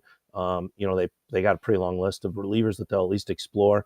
And they are trying to find both free agent starters and explore the trades possibilities for starters. They were talking about trades here not too long ago with the non-tender deal. And they still have some that they'll entertain to see if they can add a starter in that direction too. But the focus right now is on pitching. You mentioned a bat there. They think their everyday lineup is what they call it. They think their everyday lineup is pretty good offensively, and they can kind of rest on that. When Brendan Donovan was healthy this past year, they were a top 7, top 8 lineup. When they have Brendan Donovan, when they have Lars Nootbaar in that lineup, and they're not on the injured list, they're a good, deep, versatile lineup, and they have all that group coming back. They just need the pitching to support it.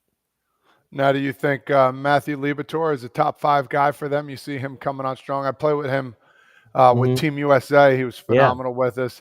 Bright young star, kind of goofy in his own little way, just trying to get into his body. But he's a bulldog for sure.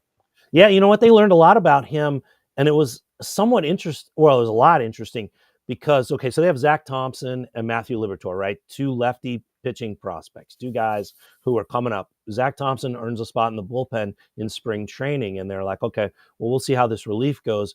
But they really saw Matthew Liberatore as a starter. And how do you get more from him? How do you get that sustained velocity from him as a starter? He goes out there and just like fueled by adrenaline and all the work he did, pitches this gem against his former team, the Rays, has that sustained velocity, has that result, has that thing, and really makes a stride there as a starter. And then within, say, a month, the 2 of them had switched places. Thompson was in the rotation, and they were taking this look out of curiosity and also out of need of Liberatore as a lefty reliever. Was that a place where his velocity really played up and sustained, and something that he could do? Because he is a guy who throws every day. His arm rebounds well. It's always been something that he's done well. So did that fit in the bullpen? And by the end of the season, they were really intrigued by what he had done out of the bullpen in that lefty kind of position. And they were starting to see like what Zach Thompson could do if given more innings as a starter role. They'll both get a chance to come to spring training, ready to be starters. They're both working now. Zach Thompson went straight from the season into some more pitching and some more work in Charlotte, I believe, because he wanted to pitch into October as if the Cardinals had made the postseason, and wanted to continue kind of evaluate, okay, where his mechanics were, what things he could do, and wanted to do that before he took a rest, almost to simulate a postseason. And, Liberatore is working with like, okay, here are the things that you did strength-wise, conditioning-wise, between start-wise to really help himself. And how does that fit, either help him make his bid stronger to be a starter, or really have this kind of, I guess, reinvention as a reliever that could be a real factor for them with the stuff he has. So really intriguing spot for them. They want those guys to come to compete for a starter job, not to be counted on for a starter job. But we'll see if they make the moves enough to have that be possible. So, Derek, are they going to play at the top of the market for the starters that are left? And that could include a trade as well, because there are some big names available. But one of our fans, Justin, in the chat said, how close were they to signing Aaron Nola? Because at least one of the reports we saw from Scott Lauber of the Philly Inquirer listed the Dodgers is putting an offer out there that was pretty healthy. The Braves putting an offer out there. I didn't see him say anything on St. Cardinals Louis. did not. I think they did not. They did not make an offer. No. Are they going to play for one of the big boys? I mean, there's not that many. You're looking at, in that category, Snell, Yamamoto, Jordan Montgomery, Sonny Gray. So maybe those 4. Are they going to play for one of those 4? And if not, Cease, Glasnow, Corbin, Burns. Because after that, I think fans would be pretty pissed off if they're getting guys that are labeled more as 4s and 5s.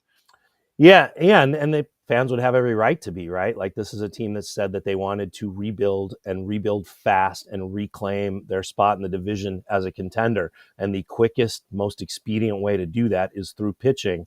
And they happen to be doing that at a time when there is a handful of pitchers who will help them. Internally, they see Sonny Gray as a clear fit, a guy who lives in Nashville. If he wants some proximity close to home, they realize that the competition, and it seems like that's the case, is with the Braves. They seem like they feel like they could offer him a compelling thing. I'm not sure as of like this moment, 1:44 p.m., where things stand with that. But they, at least going into this and going into conversations, felt like they could at least make a compelling offer for him. I'm really intrigued with all the work that they've put in over the last year plus to build towards making more competitive offers for players coming from Japan. Particularly obviously Yamamoto is in that. The Cardinals have had a business arrangement, working relationship with Oryx, which is where Yamamoto is coming from. They obviously have Lars Nootbaar on their staff, who has been very honest and open about how much a fan he is of Yamamoto and how close they became through the WBC. There's a lot of things giving the Cardinals a seat at the table to have that conversation. Now, whether or not they're going to break from character and make a big splash offer, we'll see. If they're ever going to do it for a starting pitcher, the question I've asked is it the 25-year-old that would be the one that fits their really conservative, really risk adverse model that they've used in the past? I think that's really intriguing for this team, as to they've put in all the groundwork, and it goes beyond the two things that I mentioned, but they put in a lot of groundwork to be ready to make a competitive offer. Do they actually do that? And then the blanket answer to like the trade possibilities that you mentioned is yes. They're going to try to explore as much as they can with this. What do they have to offer is a bigger question. This isn't the farm system that it used to be, but they still feel like they have some depth of hitters that could make for compelling matches with some of the starters that are out there. It's how they outfit a deal. But yeah, I mean, these are all the avenues and roads that they're exploring. And it is possible that they just don't find the fit, or they come up shy, or they talk themselves out of deals, which they've done in the past. But the need is clear. The opportunity is clear. The due diligence that they use, that phrase that they use, is clear. So now it's just a matter of, look, they're at the edge of the diving board. Do they take the leap? And that brings me to my next question, because first and foremost, you got to win your division. And in the Central, when I played there, it was the Cardinals. Yeah. Kind of took a little dip, came back up, and now they've fallen again. They have to compete in the Central, and I think right now they don't have the team to do it, and I think they need to get a couple more pieces, of course.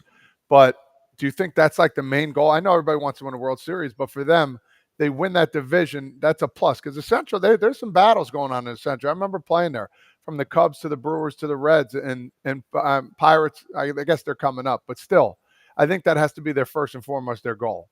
Yeah, I'd be intrigued to get like your all's opinion on this, because one of the things the Cardinals ran into is the change of schedule, with less games against the Reds, less games against the Pirates, less games against these teams that they not only were competing head to head with for so long, but in some cases, because they were rebuilding, were able to take advantage of.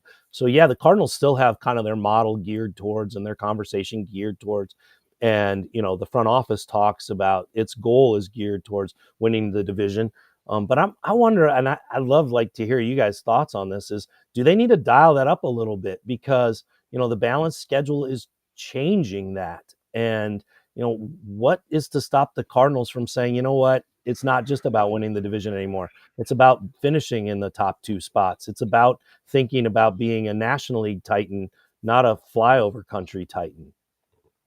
That's a great question, because, I mean, to rephrase it like that, because you got to play everybody now, and you're only, what is it, 9 games? Is that my mistake, or 10? No, it's 14. 14 in the division. I Yeah, mean, so but it was losing, 19. Yeah, you're losing 5.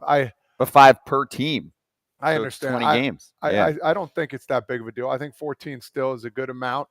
And everybody's doing the same thing. But at the same token, you might play that, say you're the Cardinals, you might play the Yankees when they got 3 injuries, and then the Reds might play them when they're at full strength. So it's just it's a flip of a coin. So I still like it, but at the same time, is it fair? No, nothing's fair in this world. It's I just think the it's way it goes. fair. I love it. I think it's Yeah. fair. I think it just was a shock for the Cardinals to not have those games to get fat Yeah. on. They Yeah, had no to. doubt. They got When it was, stung. when it was usually out of those other 5 games against 4 other opponents, that's 20 games. They're taking at least 13 or 14 of those. No doubt about it. Yeah, that Yeah. hurts. Yeah. Yeah, you don't Yeah. get to let other people pick on the Pirates for once. Jeez, come on. Everybody picks on So Derek, let's finish with this. What's Mhm.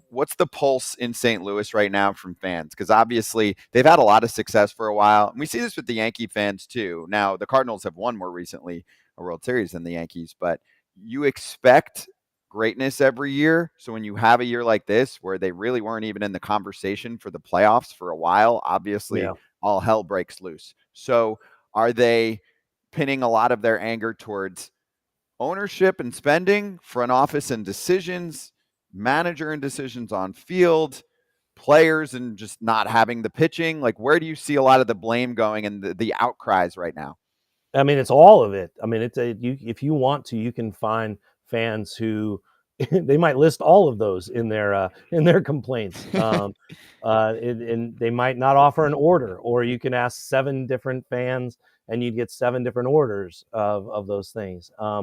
There's a lot of frustration that all stems from the style of baseball that they played, the absolute trapdoor of pitching that they fell into. It just undermined everything. And you guys all know what it does to a team as far as how it looks on the field. They talked a lot about how, going into games and they're down 4-0 after 1 or 2 innings, just what that does to kind of the vibe around a ballpark or a vibe around a team. So that was something that stood out to fans. And then, of course, they have, a postseason where they're looking at, Adolis Garcia as the ALCS MVP just a few years after Randy Arozarena is the ALCS MVP. They see Jordan Montgomery thrive with the Texas Rangers. They saw the gentleman who was on your program before me, a St. Louis area guy, Mizzou great, Max Scherzer, who the Cardinals have not really ever pursued or really ever gone to the table to try to sign as a free agent or trade for him. And he's there again as a champion. I think that, that Cardinal fans see what could have been every year through the lens of that postseason. And this year it was heightened by the fact that the Cardinals weren't there to offer, a challenge to it. They weren't playing in October. So they kind of yielded the whole stage to former Cardinals and this question of what could have been. So that's kind of created this heightened sense that adds to the annual want of every fan base. They want their team to make a splash. And when the team is expected to win, they want that team to be a big splash. Cardinal fans have seen a lot of success, that run of winning seasons. This past season was the first losing season with Mozeliak in charge of baseball at the top of baseball operations. And it hit like a thunder punch to this group, to the fans who felt like all their concerns were validated by this losing season. They'd seen the team regress year by year. They'd seen it hold tight to past practices while other teams sped past them. They'd seen players from their roster not get opportunities here, but then shine elsewhere, whether it's Zach Gallen, another guy who was in the World Series, or Sandy Alcantara, a former Cy Young winner. They see all this, what could have been, and they wonder, okay, well, where's the great leap for the Cardinals to get back to what they need to be? Enough of the what could have been, get back to what you're supposed to be.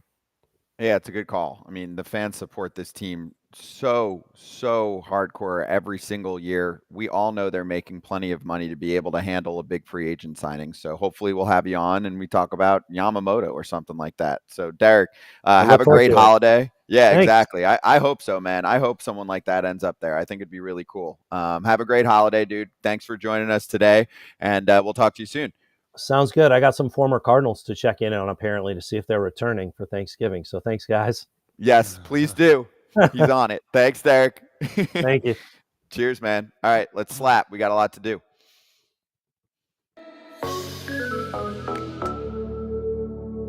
Got him.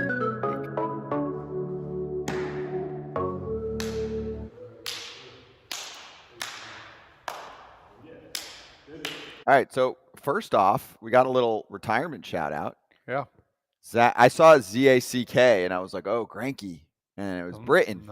Might still have Greinke, but how about Zach Britton's career? 2-time All-Star, 12-year big leaguer. And he said, thankful to have had the opportunity to live out my childhood dream these past 12 years. Looking forward to the next chapter. Obviously, a huge, huge part of the Baltimore Orioles for years, and then had some good work with the Yanks. Sure, he had some injuries towards the end. That's actually, you know what that's called? Normal. When you've pitched for a long time and you go through some injuries, when you get deeper into your 30s, it's going to happen. That's life. That's fine. But dude had a great career, and I think he's 35 or 36 years old. But, even looking back towards the end of the career, still when he was on the field, the numbers were pretty exceptional. And he got some good money in there too. I don't remember how the contract played out, but he had some of those, funky contracts that he signed. But at least, a 3-year 39 or a 453, because I don't remember how it exactly played out with the options and stuff, but made money, put up milestones. I don't think he won a World Series championship, right? Because it was Baltimore, New York, but otherwise he accomplished a lot. His fastball from the left side was one of the filthiest I've seen from a reliever. It would move probably this much, and it was 95 plus. And then that's all he threw, like for a certain period of time. Here, hit it if you want. I think he held it with one finger. Like, it was the nastiest fastball you ever see, unhittable. I got him late in his career. Well, I say late in his career. Later in his career, I hit him pretty well because, he had the injuries. It was tough for him to get that fastball back to where he wanted to. But in his prime, when he came in the ninth inning, book it, man. What a great career. Congratulations. Well-deserved. Go take a vacay and enjoy. Exactly, man. And we'll have him on FT at some point soon. All right, let's bring in our friend Josh Schiffman from js9innings. He was polling his crowd on what the questions are around the hot stove season. So we'll bring him on. Josh, how you doing, man? I'm doing great. Thank you for having me on. It's great being on here. It's been a minute. So what are your fans telling you? Give us a couple questions that we can finish strong here with. Absolutely. Do you think Mike Trout will be traded this offseason? And if so, where will he go? And what's the value the Angels could possibly get for him? If only we had someone who was friends with Mike Trout, who's been trying to get him somewhere else. He's tough getting in touch with, man. I'm going to keep working with him. And he's living the good life. No, he is. But he's not, because he's not winning. No, that's true. And the career is ticking. I don't think he's going to move. JS, I don't think he's going to move at all. But in a perfect world, let's bring him over to the East Coast, Big Daddy. I would love to see that. So would Midwest. Would he love to, or do you think he wouldn't want to disrupt the lifestyle? I think he would love to. You do? Yeah, I do. Agree. From talking to him over the years, if he was on the East Coast, I mean, in a perfect world, it'd probably be Philadelphia, but I don't see that happening. If it does, that would be Phillies crazy. Could use a center fielder, though. Like, Johan Rojas played nice D out there, but he was hitting at the bottom of the lineup in the 9 spot. Trout in center field. Hey, I can tell you this, because we do a lot of shows in South Jersey and Atlantic City at Borgata, and especially the last few months of the season, tons of fans would come up and they'd be like, "We getting Trout?" And I'm like, I think the Phillies would go after him, and I think that they would eat up a lot more of the contract than most would. I think there's a fit there. My whole thing that's preventing it is I just don't think Artie Moreno is ready to let that go. And if Trout is out, why are you going to an Angels game? Like right now, even if they suck for the next few years again, you're still going to see one of the best players of our generation. 2 teams in California. And Artie is business first, winning second. So he looks at a player that's going to be there as a ticket. And if Ohtani's gone, there's nothing else to see there for entertainment purposes, right? If it's August 20th and the Angels are 12 games out, and it's a nice day out, I still might say, hey, you want to go watch Trout tonight? So I think that alone will keep him there for now. What else you got?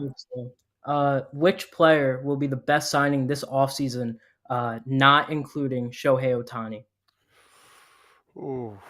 Is there a name that you like of any of the guys that you're like, yo, that's going to be a good deal? And maybe even just regardless of the money, just who you think is going to be a star for years? Or I guess it could be a bargain signing, but. You go first. I'm like debating here. I'm in between a couple guys here. Oh man, I mean, you think about Rhys Hoskins, bro. I don't know why he just came to my head. That's a good one. He's intriguing. He's a good first baseman. He can hit. Are the Phillies going to want him back? Like, what is going to happen with him? He's definitely not going back to Philly. His Well, spot's taken by Bryce. I guess, but Harper's playing first. Yeah, Bryce is playing first. Man, but no, I like the signing. I mean, I think Rhys is going to come back and he's going to look the same as he did in the past. I agree. So that's a 30 and 100 guy, and a great dude, great Easily. clubhouse guy. Easily. He is beloved by not just Philadelphia, but really by his teammates. So overall, I think that's going to be a nice signing, and I'm just curious how that contract will look because my guess is he'll sign like a 2 or 3 year deal with an opt-out after year one because he's not going to get, the money that he necessarily wants. And we can always go with Cody Bellinger. I mean, that's going to be a very intriguing sign. Are the Yankees going to get him? That's all I worry about. I got one for you on more of like the bargain shopping. I don't think Luis Severino's done by any means. Dude's still in his prime years. He had an awful, awful year. Needs a change of scenery. I just think he couldn't get himself right mechanically. You saw plenty of bad starts from him. But, man, in the past, stuff-wise, and also it's not like there wasn't a drop in velo and stuff. He couldn't locate for shit, right? Too many walks, too many pitches laid up right over the middle, which it doesn't matter who you are. Your command has to be intact. It's the number one word used for pitchers. I don't think that's it for him. I think that he was one of those dudes that needed a reset. Like, I need the offseason to reset. Now, here's my last one. I was going to move on, but just click to me. Playoffs, World Series. Jordan Montgomery, bro. He's going to get paid. I feel like the Rangers are going to go after him hardcore. I agree. He put himself on the map again.